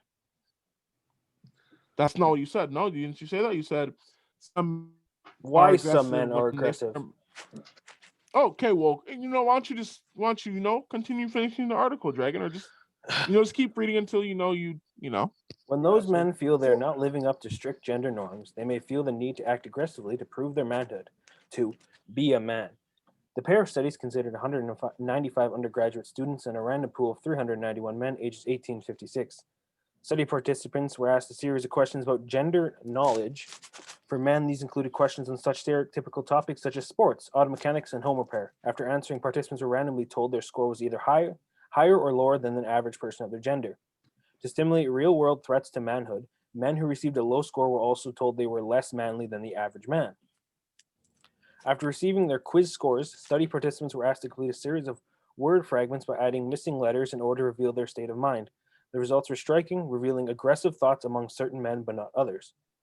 Men whose sense of masculinity came from within seemed unruffled by receiving a low score. It was a different story for men with a more fragile sense of masculinity, whose feelings of masculinity relied on others. That group included men who said they have behaved like a man due to a social pressure such as desire to fit in, be like, or get dates. Men with more fragile sense of masculinity respond to the word fragments by creating words with violent associations rather than a neutral meaning. For instance, when provided with the letters K-I and asked to complete the word, they wrote kill rather than say kiss. When given the letters B-L-O, they typed blood instead of the words such as blow or bloom. Those aggressive responses were strongest among the youngest study participants, men between 18 and 29 years old. The response was milder among middle-aged men between 30 and 37, and milder still among the oldest group of participants, men ages 30 up and older. It's clear that younger men are more sensitive to threats against their masculinity. Staniland said, in those years that man attempts to find or prove their place in society, their masculinity identity may be more fragile. In many places, it means the younger men are hit constantly with threats to their manhood. They have to prove their manhood in every day of their lives. Female students did not display a similar aggressive response when their gender was threatened. Men's aggressive responses didn't end with the study questionnaire, the researchers noted. The study designers received violent threats from some men who received low scores. Further evidence that the study hit a nerve. Staniland said he hopes to delve further into forces that shape men's aggression. Men's report aggressive behavior in all sorts of domains. Staniland said some of them are trying to prove their own manhood by being aggressive. Men's violence, terrorism, violence against women, political aggressions, fragile masculinity may explain many of these behaviors, and it's everyone's interest to understand this phenomenon better. The research was funded by the Charles Lafayette Foundation Program of Psychology Research at Duke University. Shout out Duke University. Jason Tatum, Kyrie. Mm-hmm. So who wants to go first and kind of dive into this topic? Oh, Anthony, you know what, brother? I'll let you have this one. Okay. Woods, brother. Woods. So I feel like Related to that, I feel like that study does kind of ring true, and I feel like it is easy to agree with that. Of to where I feel like now, if anything, I know older generations like my dad would agree that men are getting softer. Pause. Um, and as to whereas with a lot of feminist groups and LGBTQ groups coming out saying like what is it to be a man. And in the old days, for what I was explained from my dad and uncle, men were men because of their being the strongest guy in the room or being the hardest worker. And their view is if I'm the strongest guy and I'm out here kicking every guy's ass, um you know, I don't really have anything else to prove, and that is what my way of showing I'm a man. Other people take it as my way of showing that I'm a man is my work ethic and shit like that. So when people, I feel like I do agree. There's a lot of people that I know, I've known personally, that they use their mouth to try to act tough or try to use words or the way they say these words to try to show of how much of a man they are. Um, and I feel like that study took advantage of people just not being able to handle criticism. And when obviously with a guy, the easiest string to pull is obviously their manhood. Like if a guy's with a girl, the quickest way to get a guy mad at any time, no matter if he's the happiest he's ever been that day, the easiest way to make a man switch from a girlfriend's perspective, or partner or boyfriend, whatever, the easiest way is to say or make a joke about their dick size. That will instantly turn a man into fuck you, like just instantly change them because that is attacking their manhood. Now, those are the men who they know what they're packing, they know what they're dealing with. So when someone calls them out saying, you have a small dick, that's when it is the man who, if they feel like they have a small dick, if they know they have what is considered a small penis, they will take it as, okay, I need to defend myself and become aggressive, because now if I just go along with it and if I don't react to that, then people will think, oh, he has a small penis because he didn't deny it. So it's kind of, that's the example of like when addressing someone's manhood or attacking them to where like saying they're not much of a man, they become aggressive and vocal. And I feel like that's not the way to go about it. If you need to work on yourself and stray away from being able to stray away from those positions of being called out, if you feel like you are mentally unstable in the category of not being able to take criticism, if you're not able to take that and you feel like any shot at your manhood is going to set you off the edge and make you act in an aggressive manner, then you need to take time and work on yourself and understand that being a man isn't proving you're the strongest guy in the room. It's not being the toughest guy in the room. It's not having the biggest dick in the room. Being a man is being true to yourself, is being able to provide for yourself, to be able to work for yourself, and being loyal to yourself. Now, in that instance, on the flip side, there is being able to take criticism and there is being able to take unfair treatment continuously. Now, if I were to come to you and say something about you out of nowhere, if we're good, like let's say Katie, and if we're good friends, if we're close friends, and I make a joke about something, whatever, that I haven't made a joke about ever, right? It's not crossing the line. Like if you're wearing a certain outfit and I said, bro, that hoodie that hoodie you have on looks kind of gay, right? Your response would either be, yo, bro, what the fuck does that mean? Or just laugh it off.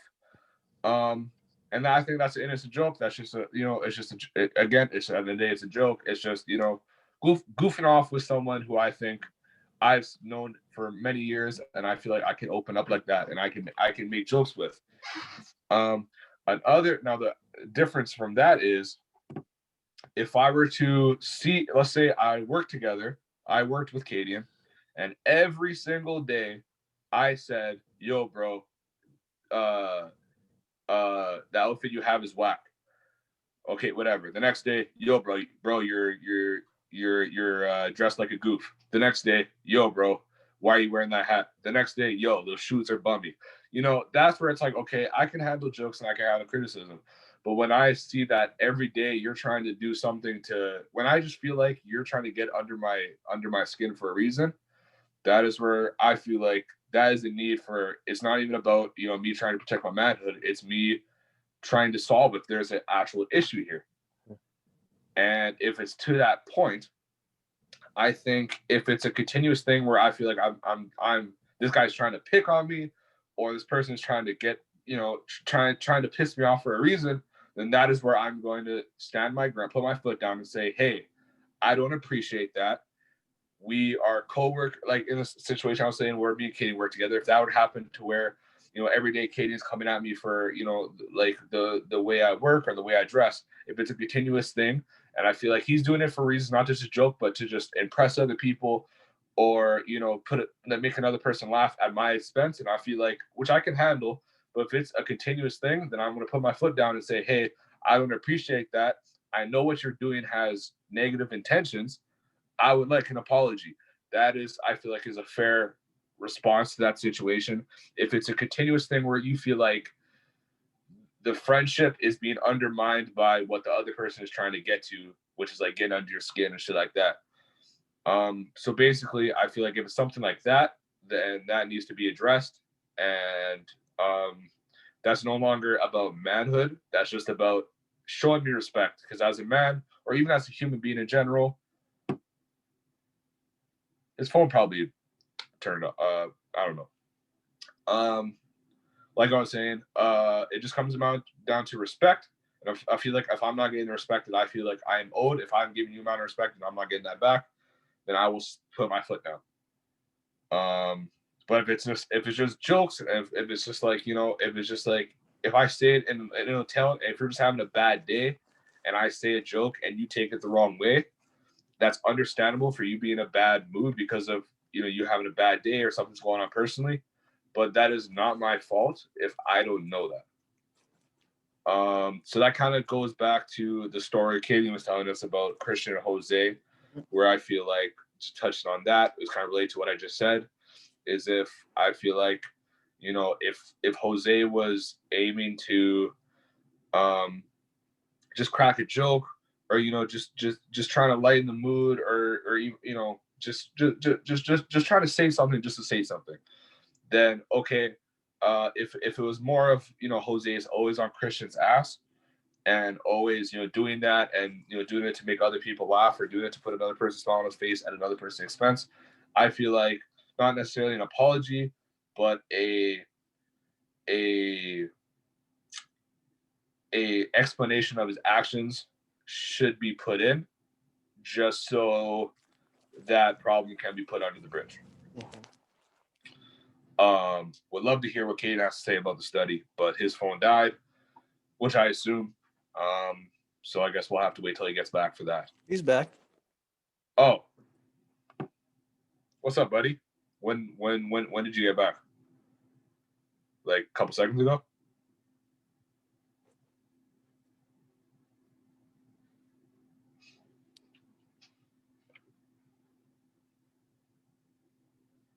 Hello.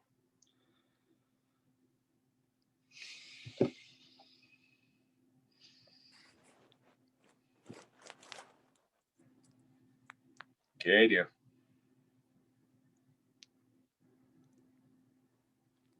Nope. Sick. Okay. Not again. But yeah, we'll have to wait for him to get back on to hear his thing. How do you? Oh. I'm sorry, man. My Wi-Fi is just like I'm using data now to finish this shit. So appreciate me. Anyway, I don't want to be passed on. I want to give my opinion. I think I have that right. Okay, so what I was saying to finish off, because you missed the second half of what I was saying, Kaden. If I could just finish. Yeah, go ahead. Yeah. So what I was saying as you left was related to what I was saying about, you know, if it's a joke, it's a joke, but if it's continuous, you know, bickering and just a lack of respect towards me, then that's different. And I feel like an explanation of not necessarily an apology, depending on the level of disrespect that I feel like I am receiving. Yeah. But at the minimum, not an apology, but an explanation of why you're doing such thing is needed. And what I was saying was, when you left, was I'm relating that to the story that you told about Christian and Jose, about if Jose was making a joke just to make a joke towards Christian, then I feel like there is no ill intent towards that. However, if it is, because I don't know either of these two people, I don't know the full extent. I only know what you told. If it's Jose on the other side, if it's Jose coming at Christian as a passive way of basically getting something off of his chest, if maybe Christian pissed off Jose in a way of something else, where he's trying to get something off his chest by indirectly returning the favor to Christian by trying to piss him off, I feel like that is a situation where an explanation for those actions are required. Or if I was Christian, I would like. But if the action is 100% does not have ill intent, then I feel like Jose and Christian should at least address that and make sure that just hopefully just settle between the two that it was just blown out of proportion and there's no ill intent put into that situation or that event. If it is different to where there was ill intent and it was, was said to have a negative impact, then I feel like Christian and Jose definitely need to have a conversation and settle where they stand as not just coworkers, but friends. You know what, Anthony? I cannot agree with you anymore on that, brother. So what I am going to say on this is, so it turns out we have another chapter. Oh, my God. So in this chapter, it talks about how Jose ended up at his superior. And then in this chapter, it says here that Jose used to make jokes about Christian to a superior to belittle Christian's work ethic and maybe even say that Christian is on the edge of being fired from his job. Plus probably Jose and his superior, they probably talk about it. Or Jose's getting this information somewhere, right? Because he wouldn't just say this without, having some kind of insider information, right? And, Anthony, if you were to say that this has been the first time, bro, if you read this book, bro, you would know that this has been multiple occasions that this is happening, bro, because as you can see, these pages are thick. Not like a female, but thick. Like, like lots of paper, no cash, just paper, because it's thick. So this has been going on for a minute now. And as you were going to say about, what were you saying earlier? You said something about how men respond aggressively if they feel like their manhood is being threatened. Now, like you said earlier about constant bickering and constant verbal abuse and like just like verbal everything, right? Like just talk, like everything, shit talking. So what would you say to a person that say endured a lot of verbal abuse and took it on the chin and then just finally got tired of it and then said, you know what? If someone has something to say, and if I don't like it, maybe maybe they're gonna get aggressive about it. Maybe the guy got aggressive because he's tired of taking shit from other people. I think that's entirely fair. Because here's the thing. He took the shit from other people for like a long time. Say he did, like forever. And they say forever, you were taking shit from like me, Dragon, everyone. Like you're taking shit like all the time. You take it on the chin, you laugh it off, ha ha ha ha. And then you just realize motherfuckers ain't funny anymore. So if motherfuckers ain't funny, and I don't think it's funny, we can box, or we can be aggressive, or you can be aggressive. I wouldn't hold that against you. You know why? Because you've taken it on the chin. No pause. You've taken it on the chin for as long as you can remember. You tried to be the peaceful person, and it didn't work for you. So all the things that motherfuckers want to respond to are you being aggressive. How would you feel about that, brother? Oh, I would feel like I was treated disrespectfully, and I feel like not aggressive response. An aggressive response wouldn't be the best way of going about it. However, seeing it from a logical, sensible point of view, but this is me personally. Yeah, of course. I was raised in a from my father in a lifestyle to where if something needs to be addressed, it will be addressed. And if I don't like what you say, we can address it with hands. Exactly. Explain yourself with your mouth or explain yourself with your palms. And I completely agree with you, which is brother. also what people like to say is the way of the streets. So in that situation where if I feel like it is continuously happening and I feel like the jokes aren't funny anymore, I will address the person that I feel like needs to be addressed and say, hey, this shit ain't funny. Is there something that you have a problem with? And if the person says no, knowing how I feel about what they've been doing, then we can move on. Now, as we move on, if I feel like the same events are coming up that what I had a problem with before, then, as I said about the way of the streets, okay, we can box. We settled it with our mouse. It didn't work. Now we can settle it with our hands. Exactly, brother. I agree with you completely, 100%. So here's the thing with like this whole Christian and Jose story, right? Like I was saying, motherfuckers like Jose, they talk shit to Christian. They be feeling too comfortable. Where did the accent come from? Oh no, I'm sorry, bro. Like I'm in my bag right now, So I'm just saying, like, motherfuckers be feeling comfortable. They get to feel like they get to say whatever they want. So they tried testing Christian in front of his superior, in front of his boss. Jose was kissing a little ass, and now he's getting comfortable where he is at work. So then he tried testing Christian in front of his motherfucking girlfriend. And you know what? Christian wasn't having it. So that's why he talked to Jose respectfully, and he said, "Yo, cut the shit. You're not my boss." And then, he said it respectfully, though. He didn't cuss him out in front of his girl because he could have. And then, you know what, man? Like the way Christian tells me it, Jose questions Christian's work ethic all the time. If we go back like a couple more chapters, you hear about the story about like counting boxes, in a warehouse. And, Jose accused Christian of not doing his job properly when Christian worked his ass off to make sure he did do his job properly. Now, I don't know about you, Anthony, but if you spend a lot of hard work doing something and a motherfucker comes along and says, hey, Anthony, you didn't do shit while the entire time you were working, I don't know about you, but me, I'm not taking that well. Oh, I would tell him to check the cameras. Exactly. Or if you were me and I'm like, guys, I'm not going to lie. You guys know it's on the podcast. I'm a little bit more on the aggressive side. I would tell you to go fuck yourself. And maybe even like yell at you, maybe even like have a war of words with you too. By the way, Jose still doesn't apologize for that, but it's okay. Anyway, like what I'm trying to get at here is, I don't think I know me as a person hearing like this story with Christian and Jose and everything. Me as a person, I would never try to make myself look bigger than someone else just to make an impression on somebody else. I would never be like, hey, Anthony, I would never be like, hey, Anthony, like I got my girl here. Why don't you go sit in the back seat? Or why don't you go and pick up the trash? Why don't you go and do this? Because I don't feel the need to do that, Like, what's the point of why belittle you just to make myself look better in front of you? And you know what? Maybe it wasn't Jose's intention to belittle Christian in front of his girlfriend, in front of Kate, but that's how Christian felt. Now, if Jose had taken that on the chin and said, you know what, I understand where you're coming from, and apologized, or even said, like I said, like a little, hey, bro, my bad, we wouldn't be having this conversation because Christian wouldn't have felt the need to tell me. Now, I think that's perfectly fair. I don't know about y'all. I think when enough is enough, enough is enough.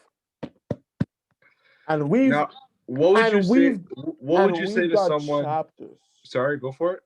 And we've got chapters, bro. Look. We've got. So, what would you say to someone saying? So, someone commenting. Let's say one of the fans comment after this episode drops, saying that even though Christian may feel like he was disrespected, maybe because we don't know Jose's side. We don't know Jose. Jose hasn't published a book about him talking about this. He could, but he's not like that. He just wants to, he's not about talking with his chest. But go ahead. Anthony. Okay, so what would you say? Let's say Jose comes out with his side, and his response. And I would like both of you guys to comment on this, if you could. What would you say to Jose or people on Jose's side, like let's say his friends, saying that maybe Christian is being just sensitive about the situation and blowing a comment about his working more than what it should be because of how I don't know how long Jose has been with his girl, but let's just say they've been together for like 5 years, right? Yeah, like 4 or 5 years. Yeah, 4 or 5 years. Random In number. that time, Jose knows who his girlfriend is, and the girlfriend knows who Jose is. Yeah. And obviously, in that time, if they're still happy together, then I know your positives and your negatives. You know mine. You don't have to. There's no point acting like someone you're not because I know who you are. So there will be no. So on Jose's mind, there would be no point of trying to act hard in front of my girlfriend because she knows how I am when it's just me and her. Because a lot of people that I know have a problem with trying to act like something they're not when I know how they are behind closed doors when it's just me and you. It's easy to be yourself when it's just in front of one person or by yourself. It's hard to be yourself in a group of people when you feel like you need to show authority. So for Jose's side, what would you say to him thinking maybe Christian's being sensitive to what he's saying and taking it the wrong way, and on top of that, of how Jose does not have the ill intent of trying to impress his girlfriend or anybody else because of his girlfriend knowing how he is, and that's just not something that she would be interested, and she doesn't really care if he acts tough or not. Okay, so what I would say is, like how you said earlier, like how you mentioned earlier, now if this is a repeating issue, then you have to put your foot down.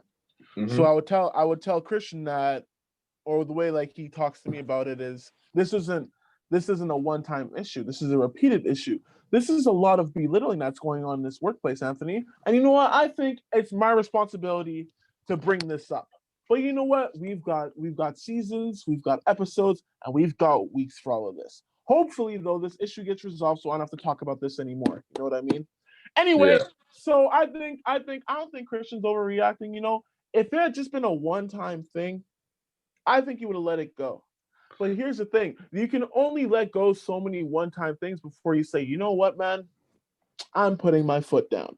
And he thought it was just really convenient how it happened to be on that day that Kate was there sitting with Jose. I just think that's too much of a coincidence. I don't know about you. If it's your first time doing something and say an ex of yours, Anthony, or like a girlfriend of yours just happens to be right there as you're telling me, hey, go do the dishes. I think that's a little sus. Mm-hmm. Like I said, this all could have been like what Christian tells me. This all could have been ended with just like a hey, I understand where you're coming from, or like a I'm sorry, or like a my bad, bro. But you know what? He hasn't gotten that. So you know what? There'll probably be more stories coming down the line in Kai's concerns, boys. Mm-hmm. Fair. Dragon, Thank any you. comments? Any comments about the topic? Oh, this nigga not commenting on shit.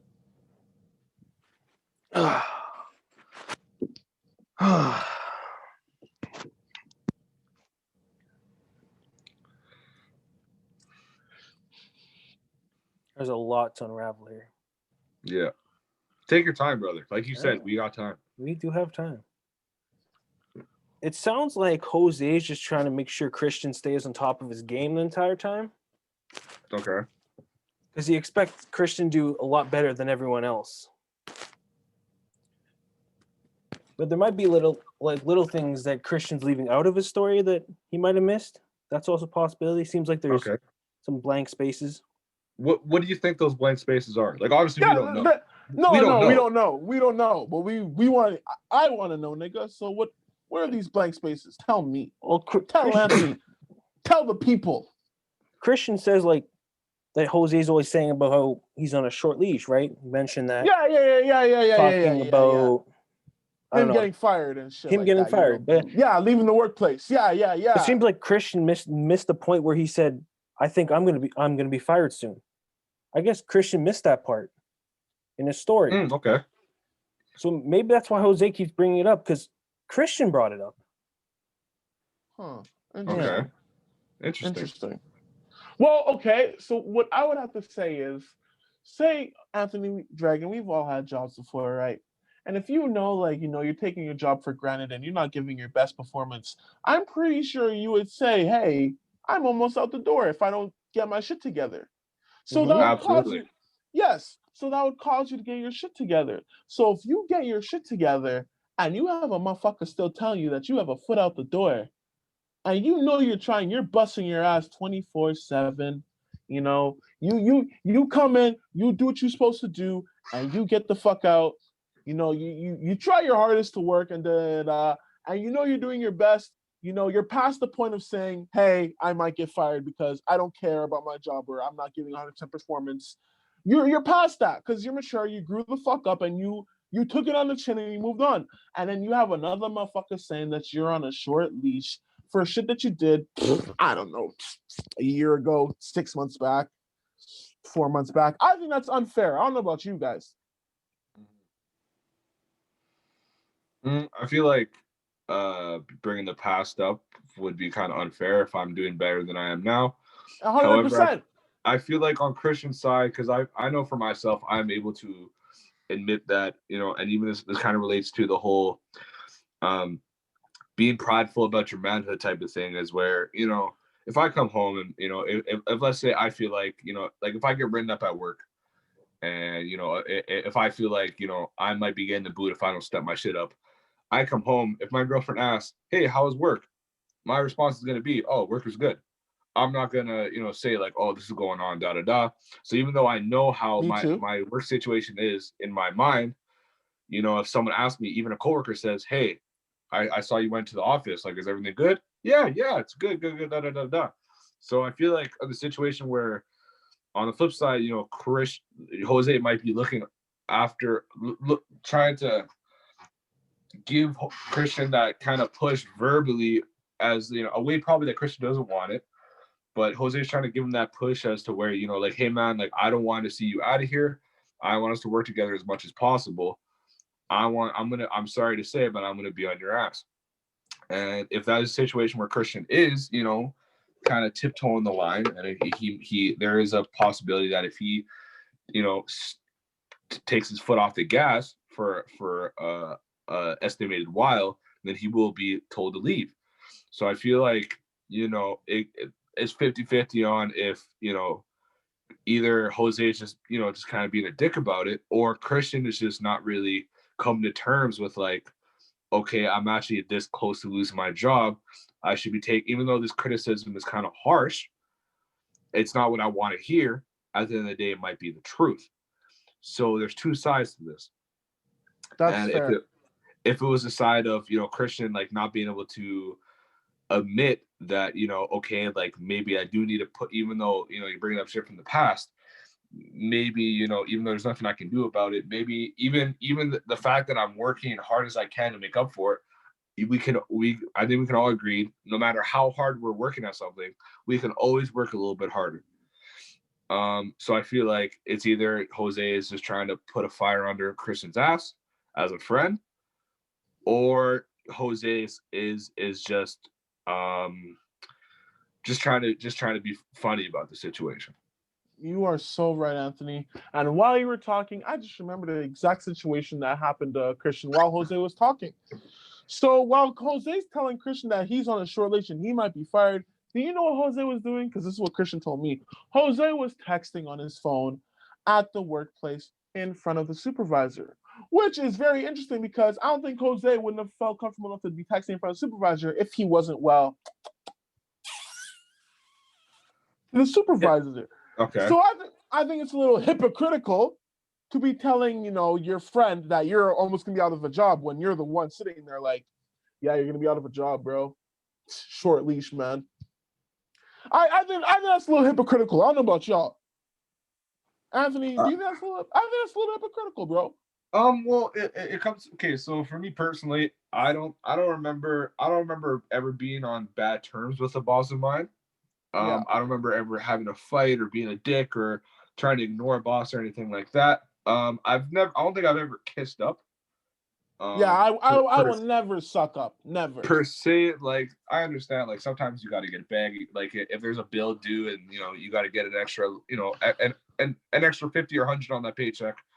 I understand at time to time. Yeah, of course.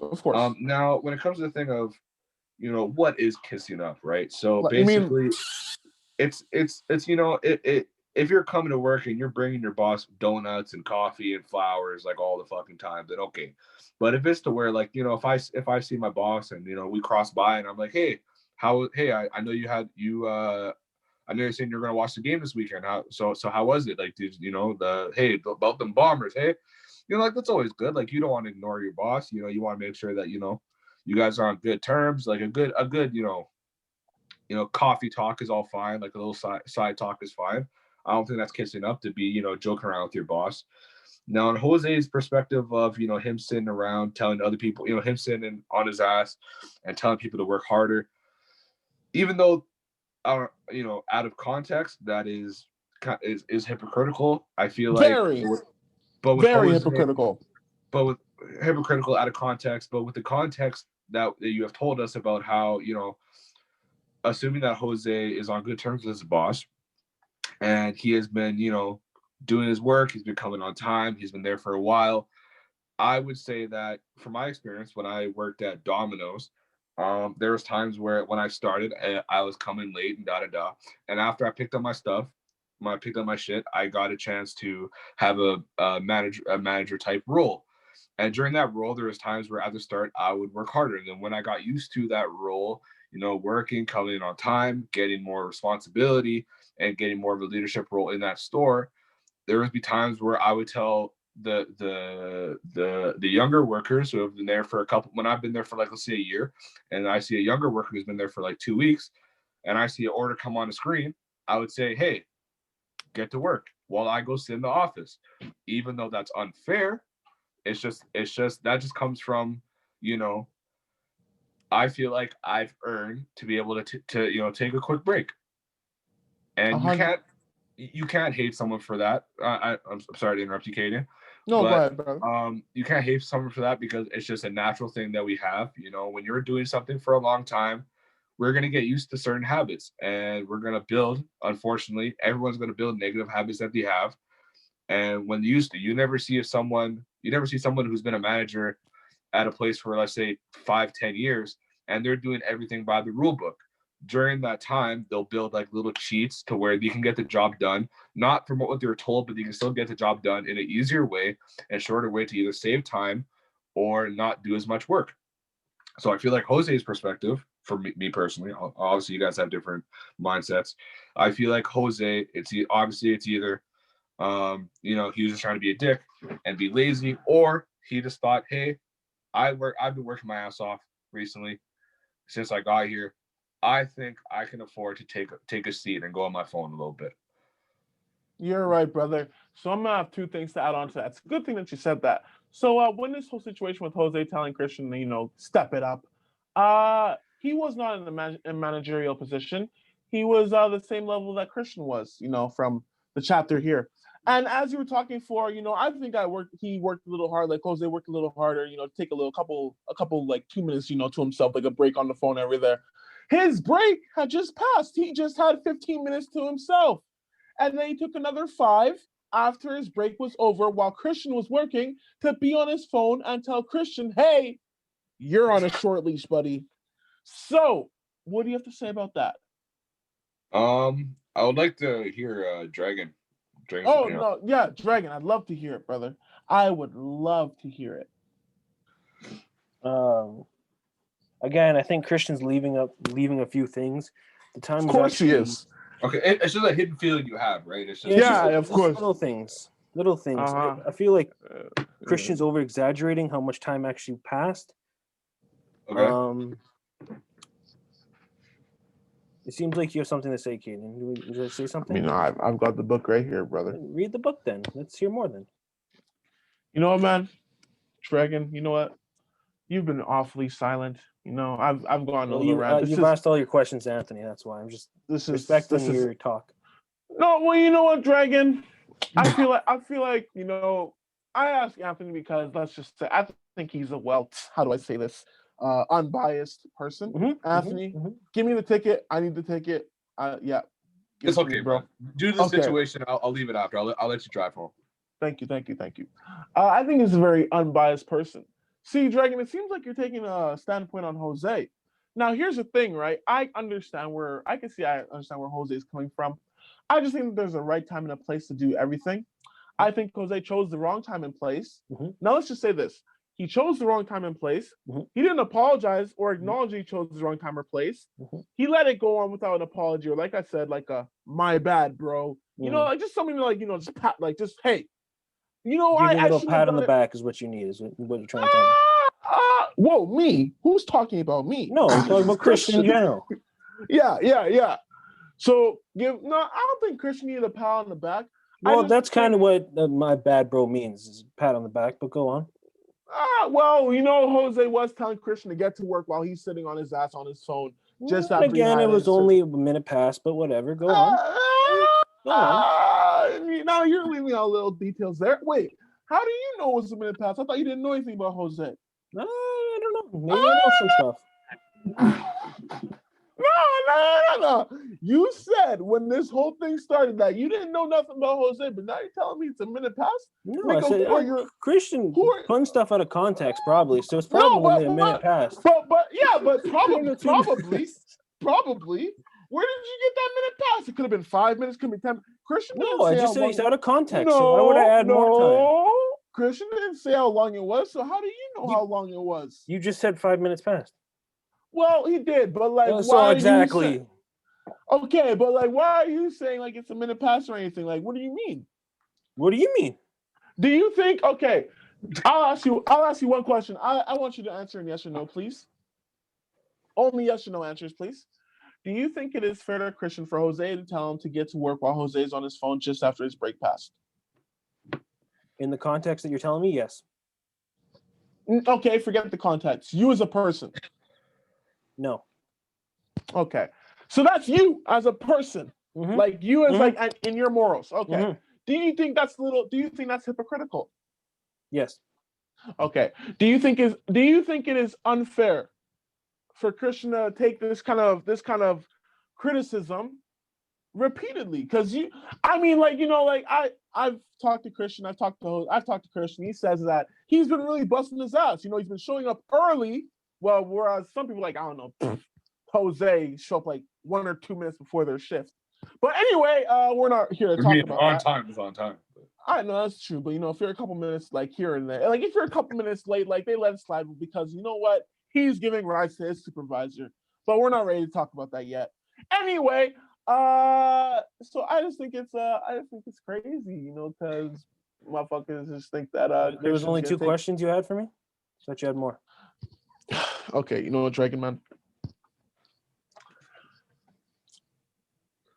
Do you think Christian deserves an apology? Without any context, yes. Huh. Interesting. Okay. Now that's a fair point because sorry to interrupt, Kaden, if you don't mind. Because the thing is, the context needs to be put into the answer and the question because the context is very important. Okay.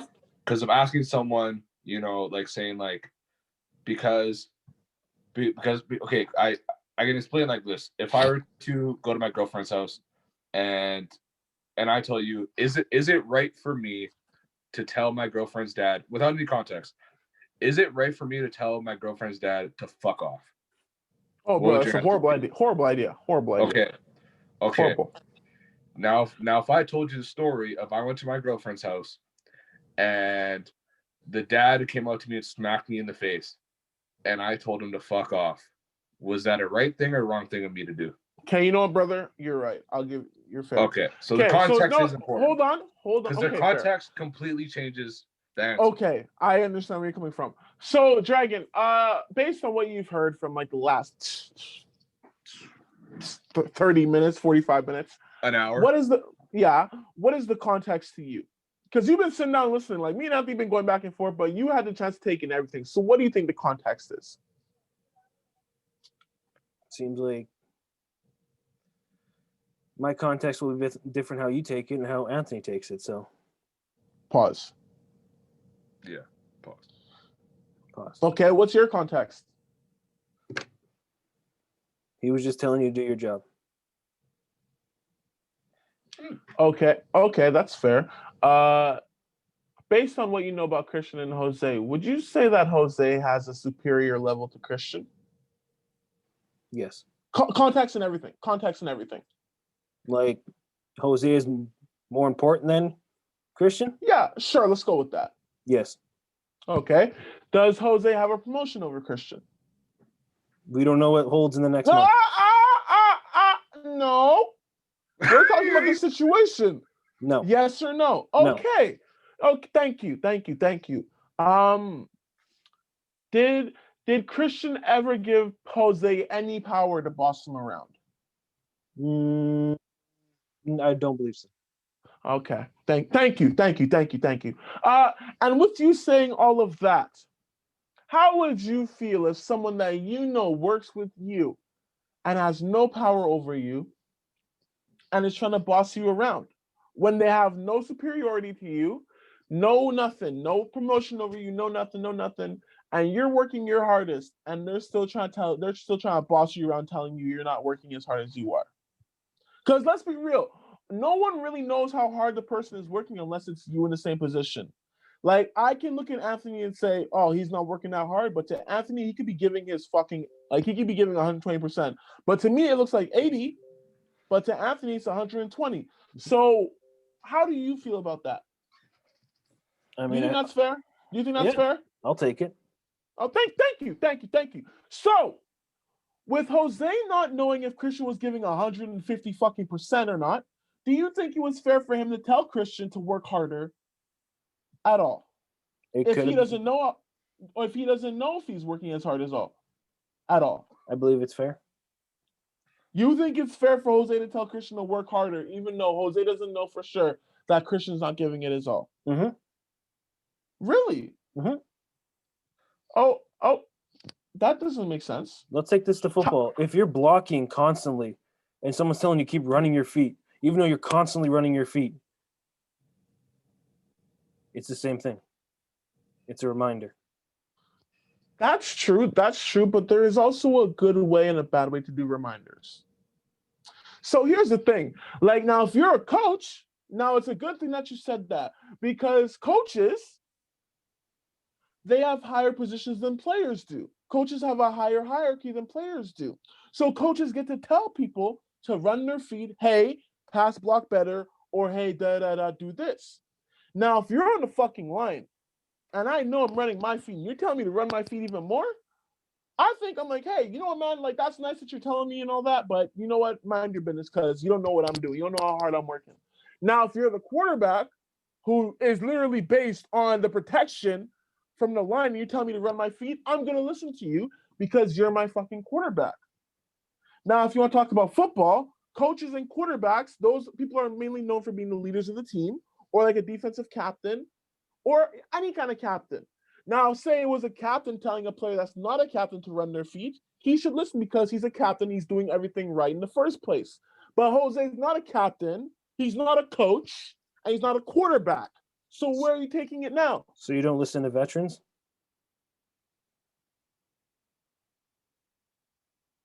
Oh, did he dip? Yeah. Okay.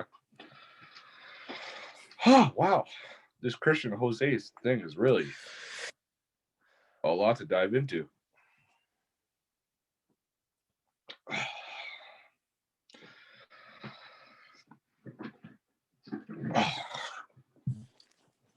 Do you think it would be beneficial for every party to try to get Christian or Jose on the podcast? Probably. Yeah, like just because we don't know Jose's side, right? Mm-hmm. You know. Yeah.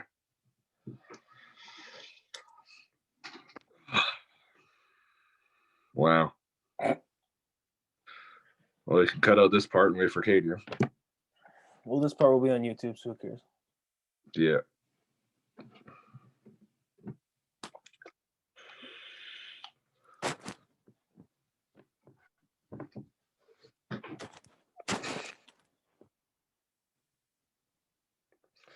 I think just to sum it up, because I just think Jose and Christian need to just talk this out and just both grow up about the situation and realize it's not a big deal. Both parties. Yeah.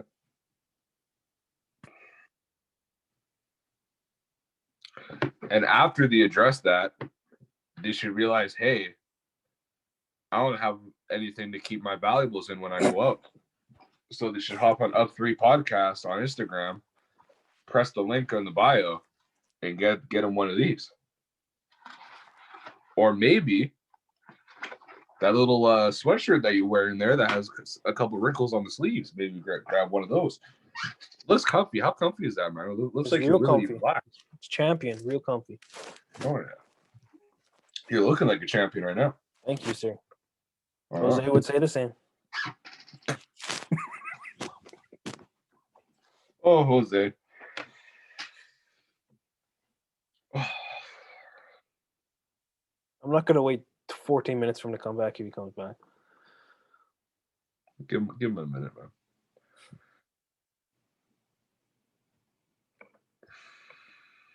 I must say though, since it's just me and you, I feel like, I just find it funny that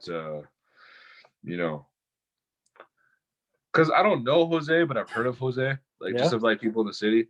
Like I know, Jose has his friend Andrew that I'm close with. Yeah.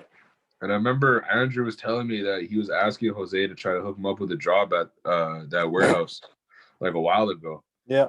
I find it funny that I'm pretty sure when Andrew told me, Jose said, hey man, I didn't hear anything, whatever. And then, I'm just hearing that Kate is working now at this warehouse. It's kind of crazy.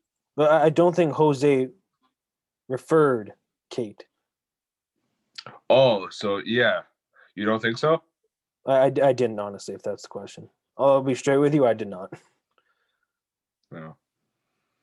I was just kidding. I'm just trying to joke around, but her dad referred to my supervisor's boss. So that's they know each other? Okay. Just kind of breaking character. Yeah, it's whatever. Yeah. I'm just waiting for him to come at me already. So. Yeah.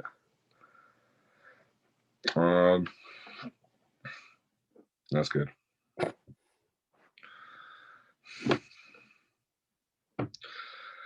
Oh, buddy. Oh.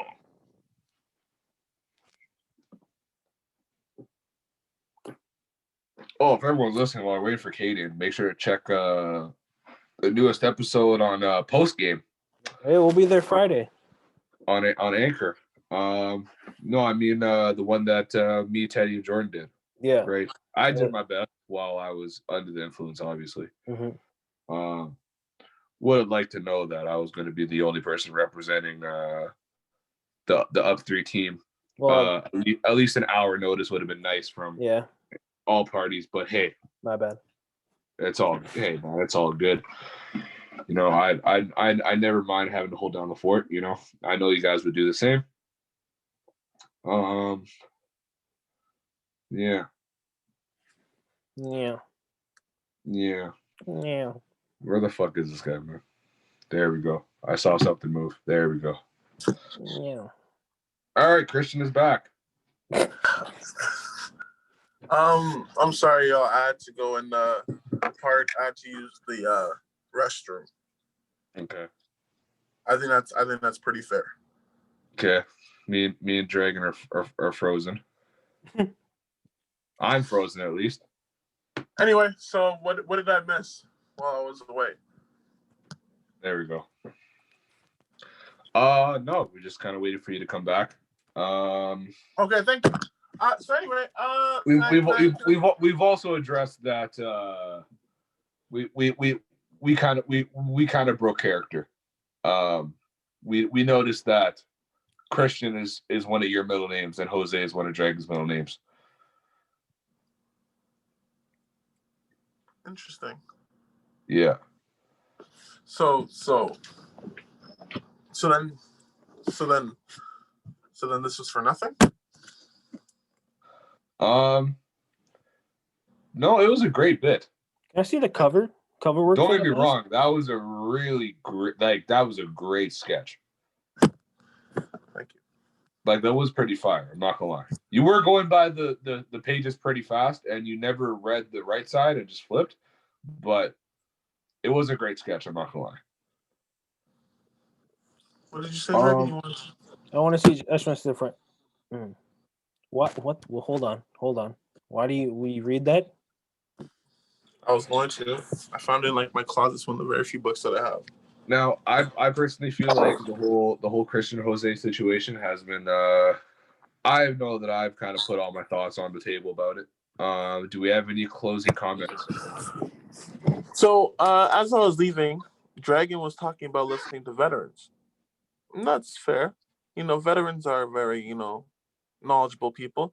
But in this situation, where you're talking about Christian and Jose isn't really a veteran over Christian because he has not that much experience than Christian does. He hasn't been at the job significantly longer than Christian does. So that veteran argument, it was a good try. It was good. But, no. Listen. With all due... No, fuck it. No respect. I had time.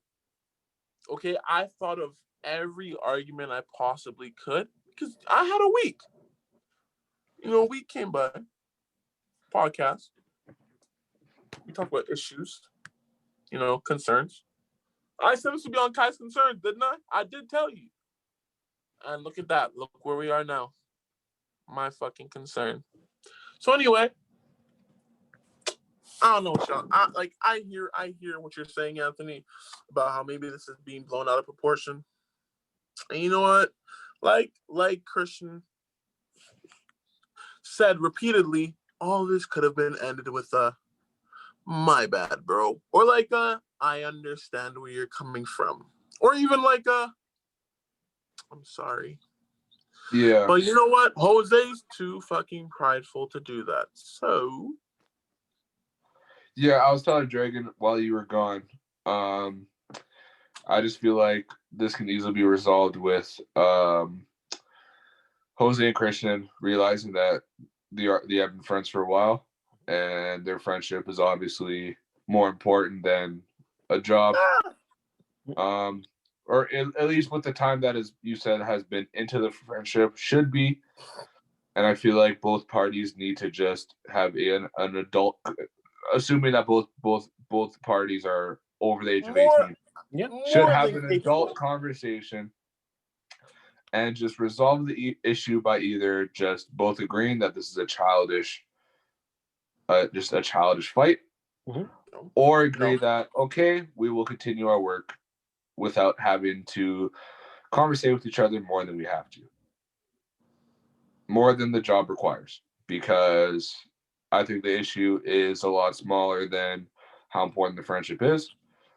And if one party is requiring an apology or something of that nature, and then the party isn't getting it, and if that one party who wants the apology feels that the situation cannot be passed by without it, then the only other option would to be just resolve it by, okay, we'll go our separate ways. It really depends on what the party wants to resolve issues and what the other party is willing to do. Pause. Well, Anthony, thank you for being the mediator. You've always been a great kind of guy when it comes to mediating. No pause. This is good. I heard an apology or an acknowledgement of what was done wrong is the only way he's going to get past this. Okay. Because here's the thing, sometimes you heard that. You heard that, like a little birdie told you. Yeah. Oh no. Like it was right, bro. Like I'm talking parent on my ear. Like I heard it. So yeah. So that's the only way this is going to get resolved. And I don't know if you guys noticed, but Christian can be very, very petty. And he has been known to be on demon time. So this is not looking good if he doesn't get this apology. So, and you know what? He's always got me to talk to about these stories. So we might be here for a while if he doesn't get that apology.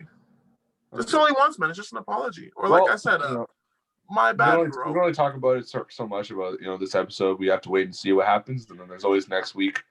We can always, he'll probably have more stories for me next week. We So got this can go on. Friday with post game. Anything could happen. Yeah, exactly. There's a lot of time between now and next time we're going to be on air, and Cadian is obviously. I'm assuming. I'm just gonna say it now. Jose probably just wants a mutual agreement. That's what he wants. Well, you know what, man? It will be mutual once Christian gets an apology. Or, like I said, my bad. My bad, bro. Yeah. No. That doesn't count because you were saying it because you knew I was gonna say it. Or like you just acknowledge, like, hey, man. Cadian, I'm sorry for what I did to you. What did you do to me, Dragon? For making fun of you and trying to make myself feel empowered over Marife. Thank you. That's all I was looking for, man. That's all I was looking for. That's all I needed. I accept your apology, and I'm willing to move on. Now? We can move on from this segment. Because with all due respect, I wasn't planning on ending it until I got an apology. So anyway, so that's all we have for Kai's concerns for this week. Anthony with a random question coming in now. Anthony's about to be like, whoa, this entire time me, Christian, and Jose has been you and Cadian? I played the harmonica to celebrate progress being done. I'm waiting for that mutual agreement, by the way. What's the agreement on? I wasn't listening, bro. Okay, that's fine. That this whole thing was childish? Yeah, it was childish. Like, it was definitely childish for me to take it this far. But I waited like a whole week for you to at least say something, and you didn't say nothing to me. So, I mean, like, I thought we were grown men, just move past it, but it's fine. If that's what you need, then I'll come to you and tell you I'm sorry. I mean, that is what I was asking for when I did bring it up to you, and I did bring it up to you respectfully. I didn't cuss at you. I didn't swear at you. I just said, hey, I'm uncomfortable with this, and this. And then when you didn't respond to how I came to you like a man, I told you I didn't like it, and you didn't apologize. You pretty much laughed at me and said, okay, Cadian, go fuck yourself, pretty much. And if we're I didn't answer at all, so let's be honest. Exactly, which is even worse. So that's all I'm gonna say. It literally, man, if you had just said, okay, I understand, this wouldn't have happened. But you did. You didn't. I'm fine with what happened. This can happen again, man, but you apologized already, so like this isn't the past to me. Anyway, so Anthony, after Kai's concerns, what do we have? I forgot. Nothing. That's it. Pretty sure that's the last segment. All right. Well, you guys. Yeah. So this is the book that I was using to tell my story. Pause. This book, no, I don't think it's a pause, bro, because it's men and women, you know? I don't think it's a pause. It's a good book, bro. Like what I read from it. I know the book being from how females will explain it, very stimulating for them. Because it is from the girl's perspective, correct? Is that right? I haven't and the guys. It's from the guy's perspective also? Well, like, he's also a main character, but it's usually the girl that, like, it's the girl that gets most of the attention. Like, it's her, like, going to meet the guy. Okay. So the girl, the main character, is pretty much the story of the girl. So I just feel like, That's a pause? Her stimulations and you thinking that, you getting something out of that would be a pause, yes. Yeah. So, yeah, you're right. Probably. Anyway, so this was this is probably what, 2 hours? Anyway, this was a good episode, guys. Thank you for I don't know, man, like that whole rant that took like at least like half the episode. But anyway, yeah. Thank you, Zach, for joining us for the short time you did. Right. Thanks, Zach. Good luck in your studies at UND. Yep. Thank you, Christian and Jose, for joining Kai's Concerns. Thank you. Okay. They're welcome back anytime. Of course. Anytime. I'm sure they'll come back at some point. 100%. Maybe. Yeah. Who knows? Yeah. Thank you, Anthony, for delivering another perfect segment of Benny's Heavies. We always, it's a fan favorite. Like, it's a fan favorite for a reason, brother. Mm-hmm. Thank you. Thank you, Dragon, for giving us all the gridiron topics that we had for today, all the news that we had for the past week. We appreciate you.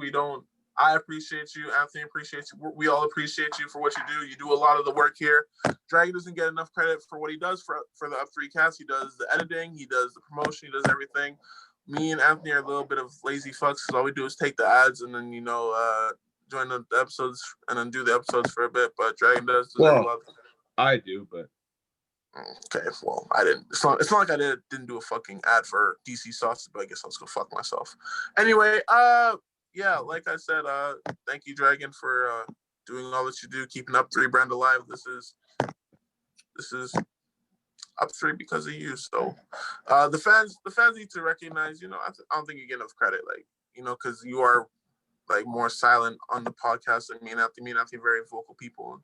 People might think that you're boring or that you're not like as vocal as we are. You are just, you pick and choose your moments, and your moments are in the editing room and behind the scenes and all that. So you deserve the credit for that. I'll give you that. He definitely has the biggest cock on the staff.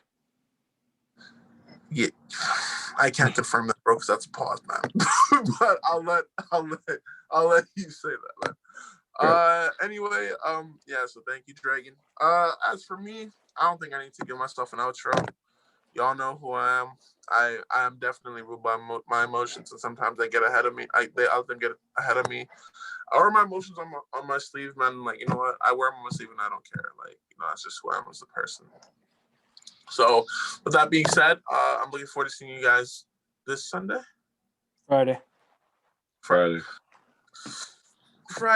and check out Up3 postgame. Actually, how am I gonna forget postgame? Yo, shout out to postgame, shout out to Latoya, shout out to Teddy, shout out to Jordan. I think it's ironic that there's also 3 of them as well.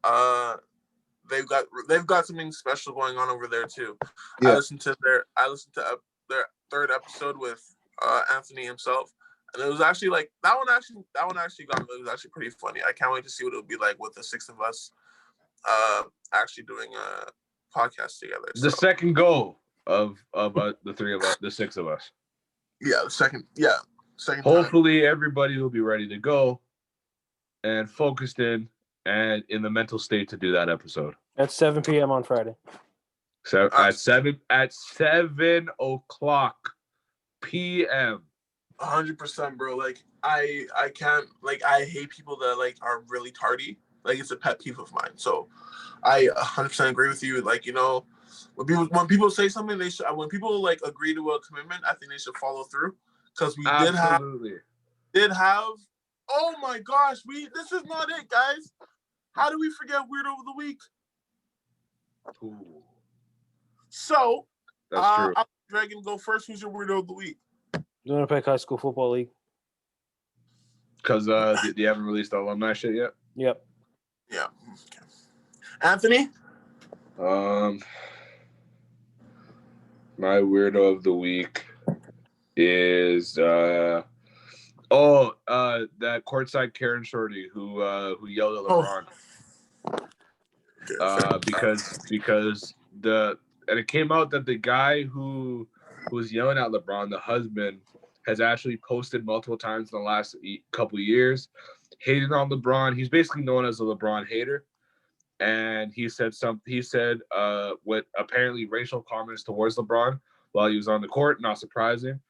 And LeBron reacted saying,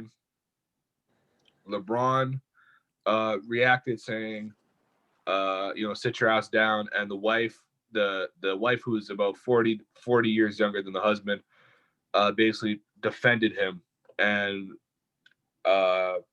continued to swear absurdities towards LeBron and other players on the court.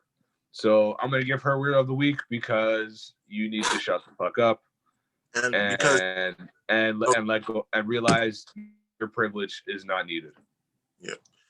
And it's a little hypocritical for you to talk shit to LeBron when you're literally paying to see LeBron. So. And at the same time, don't act like, you're trying to defend your husband and, LeBron came at your husband and you're trying to defend his honor when we all know if your husband went bankrupt tomorrow, you wouldn't be defending shit. So shut your gold digger ass up. That's all I have to say about that one. Except those wouldn't be defending much except those alimony payments. No. He would be the defendant. Exactly. My weirdo of the week. I'm not gonna lie, it's gonna be Jose. But anyway, I don't really have a weirdo of the week because my weirdo of the week situation got addressed and we moved on from that.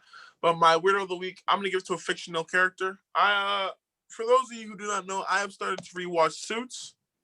I'm currently on season 4, episode 16. My weirdo of the week is Louis Litt, fictional character who turned into a real douchebag when he found out, hint, hint, that Mike Ross isn't a real lawyer. Real douche, horrible guy. Like, just mean. Like, I'm talking like, say you have that one person that you're really close with who you literally do everything for them. Like, you help them out whenever they need a hand. Then, you do them dirty like one time, or like you don't do something for them one time and they just turn their back on you. Like, how Anthony's got his shoulder facing me. There we go. That's better. And then they just turn on you, like, and forgetting everything good you did for them. Well, that's Louis. And you know what? Louis, or should I say your real name, Rick Hoffman, get your shit together. Now, granted, this show is really old and it's not even running anymore, but I don't care. So that's my weirdo of the week. Like I was saying, we were giving outros. Shout out Up 3. Shout out to DC sauces. Shout out How do we not show the sauce thing? Like, this is the first time my bottle is done, man. I know, bro, but like, you could have still like kept the thing in your like. Hey, that will be solved next episode because I'm buying myself a new bottle. Is that a promise? Sure. Okay. Shout out DC sauces. Shout out to that dude from the video. What's his name? Alexander Madison. Alexander Madison, running back for the Vikings. Thank you for the support. Thank you. And anyway, guys, I'm about to log out. Thank you. I love you guys. We have really McKenna Dot next week and Brad Mikaloff. Brad Mikaloff. All right. I'm not gonna make fun of his name because, well, I care about people. Anyway, running back for the Minnesota Vikings. UP3 podcast is a Winnipeg-based you couldn't say up podcast, and Post Game is a relaxed podcast with several hosts and different life experiences and opinions. No real one subject. We're all here just to have fun. UP3 podcast can be found at UP3 podcast on Twitter. And shout out to Dragon. Let's go Vikings. Happy New Year. I guess I'll go fuck myself. Pretty much. For all you pretty much fans out there, that was for you. Anyway, whoa, that's a cranium. Anyway, we're gonna log out and what? That's a crazy. Fab, you did to yourself. Woo, that's a noggin. Anyway, we're gonna log out. I'll see y'all Friday. Anthony, listen to the 6 tape, bro. Like, literally, you better open Apple Music, man. Bro. Please, man, please. I'll listen to the 6 tape if you agree to listen to a fucking therapist. I don't need a therapist, bro. I'm not crazy. I'm not saying you're crazy. You just need something to get off your chest. And what do I need to get off my chest? Bro, we can look back at the hour and a half that you took up. What you want to get off your chest? Listen, bro. If I'll listen to the 6 tape. You go see counseling, and then we'll talk. Okay? I think that's fair. Fair. All right, peace out, y'all. Kai out. Peace. Up 3. I don't know what I'm doing. Fuck.